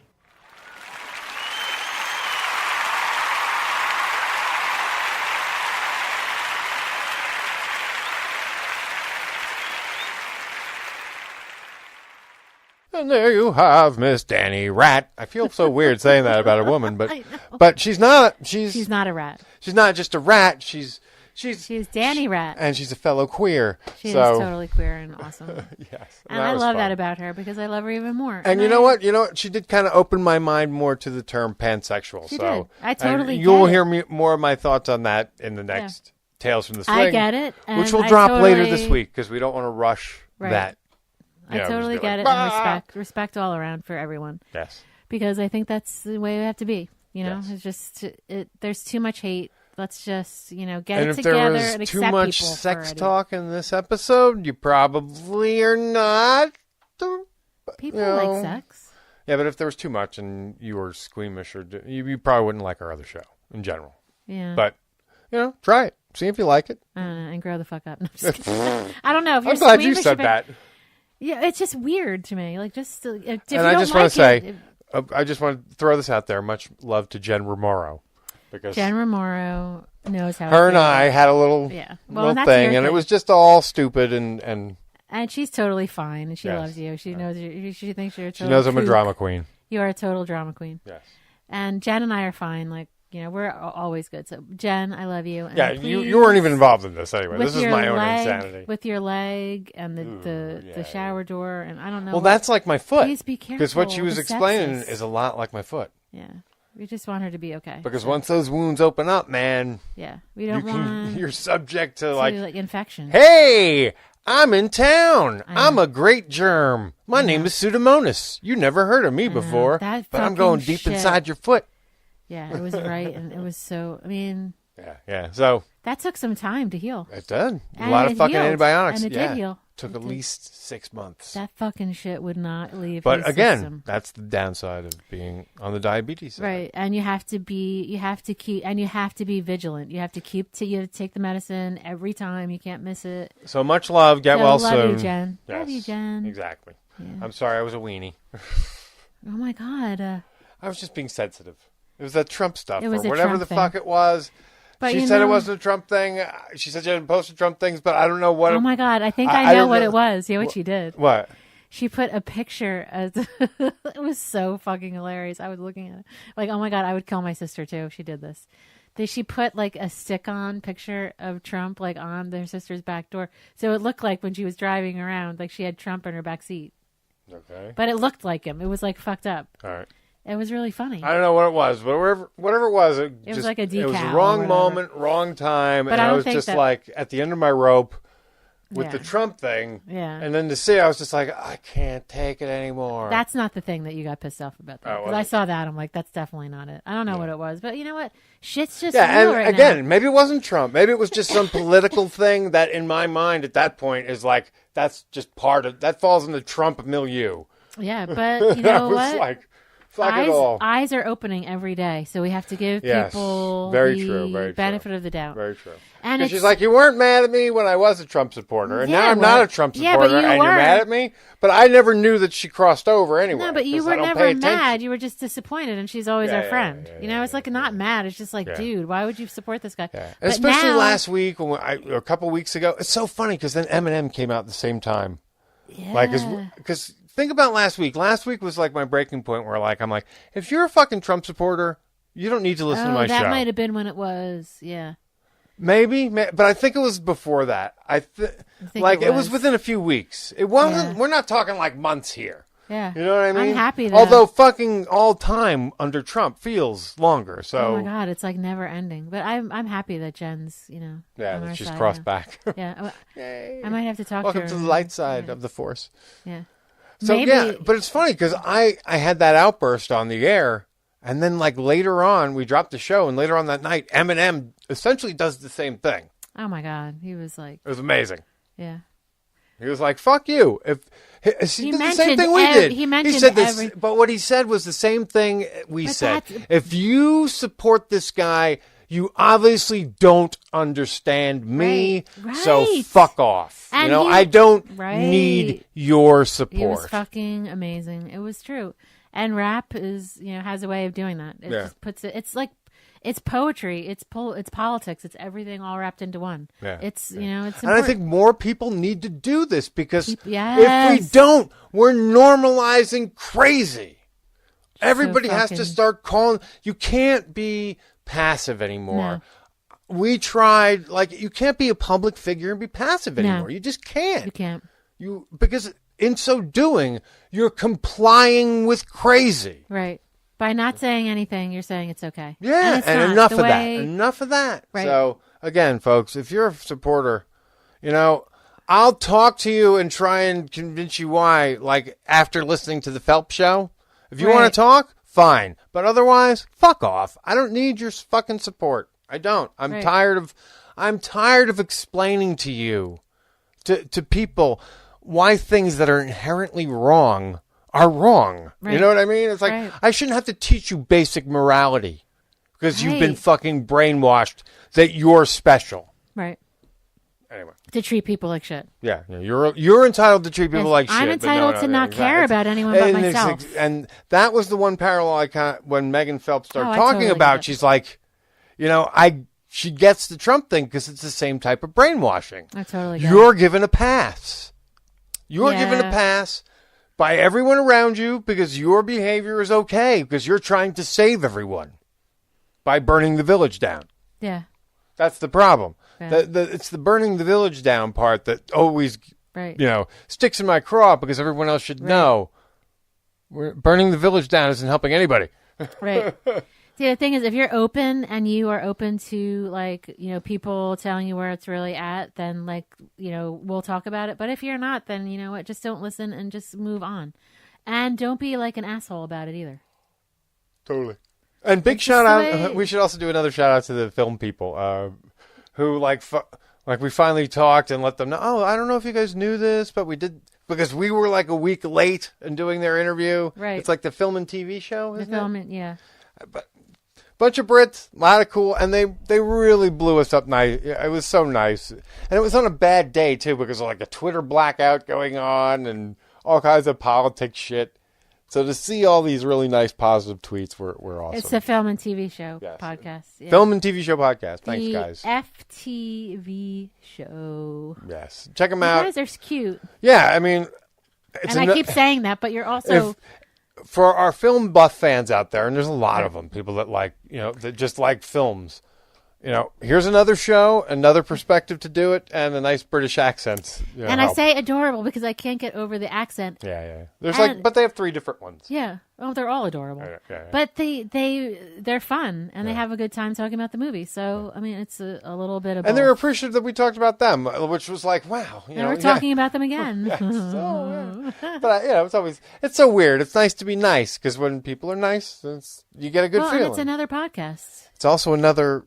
Again, it's so weird when people are mean and haters. I don't get that strategy online. My heart doesn't go that way. Yeah, and I'm actually talking in reference to a tweet that I put out last night that, of all people, Ralph Garman liked and retweeted. I know, and it he was never just does sort that. of like, and it was weird. It was me making a comment because I've just noticed in the last few months, as someone who's been doing a fucking movie about podcasting, that something is amping up out there. It just feels like it. It feels like there's this. People are approaching it very cutthroat all of a sudden. And here's the thing, I get that, but the reason you were cutthroat in radio was because ultimately the pool is small.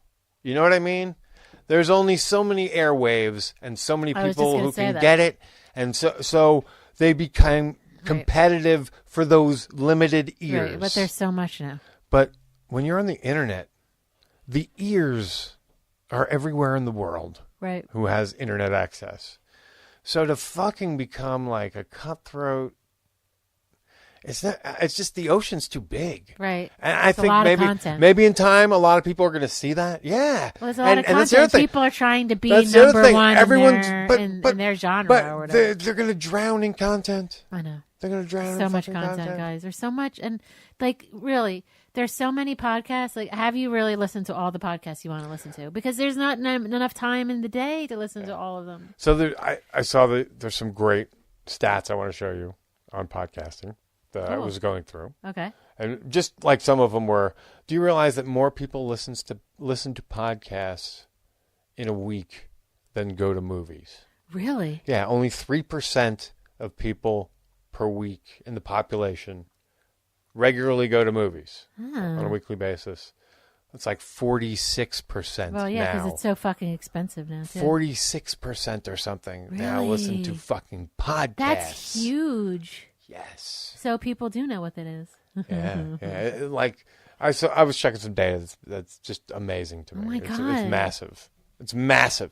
Like that's good to know. The explosion. For our film too. Oh yeah, all this is going in the movie. That's why I've been researching the things that we really need. Lots of stats. Yeah. But yeah, the in the last year, it's like a 4% growth. Whoa. Yeah. Overall, like in listenership. Right. Wow. Yeah, it's amazing. Like awesome. 4% is amazing. I love like that again, put it this way: only 3% of America are Catholic. Like it showed that. Like, is that true? No, there's this other stat that was like 3% of America are Catholic, and 4% actively listen to podcasts or something like that. So it was like there are more, admitted podcast listeners than there are Catholics, essentially. Just like the stats and the way they were broken out in this particular article I was reading were very fascinating. So, that is I may have numbers wrong or something because, again, I'm regurgitating something I read much earlier today and don't have committed to memory. Right. But, yeah. Maybe we'll talk about that on the next episode coming up. That would be cool. Awesome. Is there anything else we're going to forget? Because we always forget shit. It's like I told Ben. I said, Ben, if I don't mention something, it's never because I want to slight anybody. It's always because you just forget in the heat of the moment. So, I don't think we've forgotten anything. Yeah.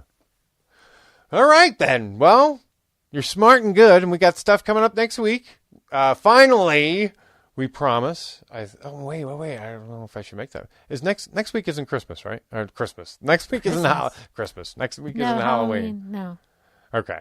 So next week, yes, we should be dropping the show from Atlantic Highlands. Mm-hmm. The God damn it, my brain's just the Playhouse. Yes, the Playhouse. Thank you. I just fried my brain up. It's getting late here. We got to close the show. The Second Avenue Playhouse. Yes, thank you. That'll be next week. So look forward to that. Finally, I know I've been teasing that for Joe and Donna Jean. Probably 2 months now. Joe and Donna Jean, and I'll let them know. It's a good time to drop it too. They're for, so excited. For lots of reasons. Yeah, they're so fun. They're so sweet. There's another project that I'm hoping we'll be able to announce when we drop this too. That's sort of we're trying to line the two up, so it's not because of anything kooky or crazy or subterfuge or anything. It's just it'd be nice if we can give it a nice give it all one good fell swoop. It's a lot of good stuff. And that'll happen very shortly. So that's next week. Next, after that, the Halloween show, I think, is then. Yeah. In which it's going to be a family affair, somewhat, because my brother's finally going to be on the show. I don't even know if he's ever been on the show before. If he was, he may have... Oh, no, you know what? I think he was on BCJ, and he was so quiet. Well, but this time it'll be one-on-one, so he won't have a choice. Quiet. Yes. He is quiet.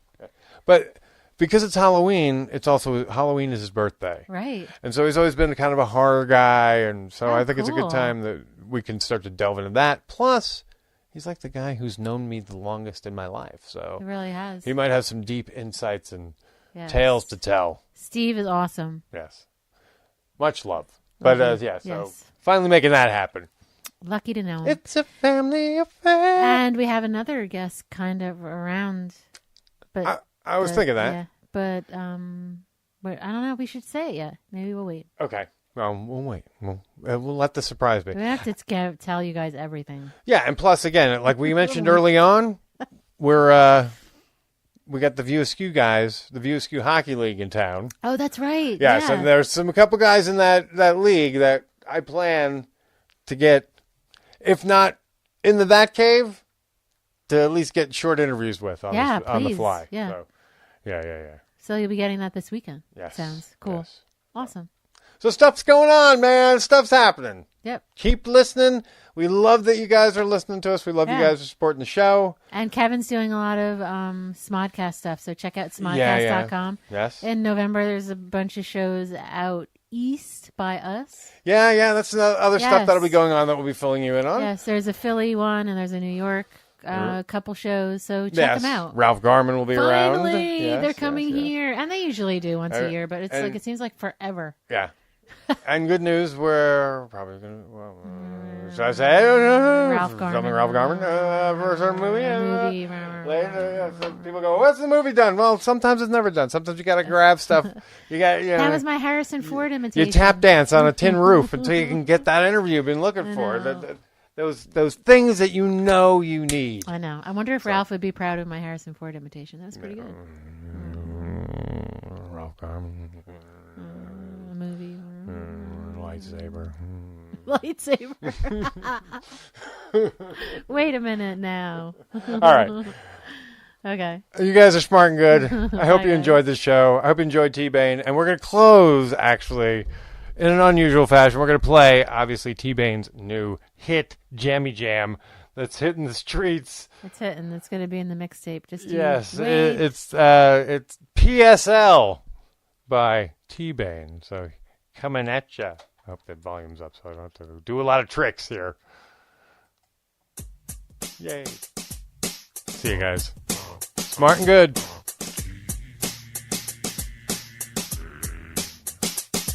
It's autumn time. I'm kicking back with my homies. Just chilling in the house. In autumn time, I fall victim to my guilty pleasure.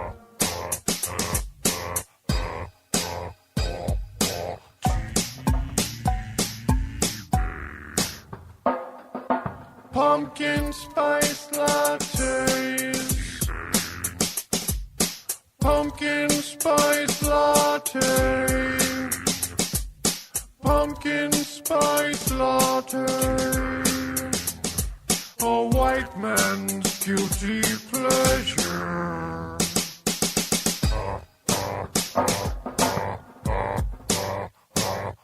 It's autumn time. I kick with my homies. I rock a little, just a little. Gotta have a little of that golden shit. TSL. TSL. It's TSL.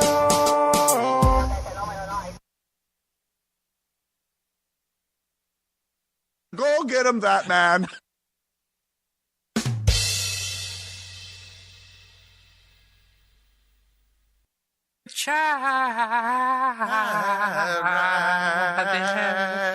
Ouch. Oh, that makes it bad. Ooh-ah. What's a Wookiee? What is this Drake? What's a Storm? What now? Trooper? Pooper Trooper? What's this, Grace?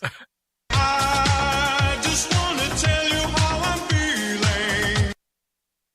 Grace? Fuck me and make me forget we got a stupid kid. Coming, John.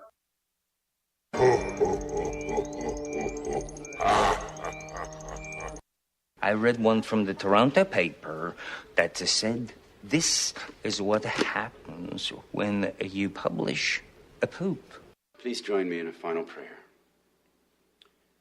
Yoga fet, yoga fet, yoga fet, yoga fet, yoga fet, yoga fet, yoga fet, and sorry not sorry. Confetti fingers.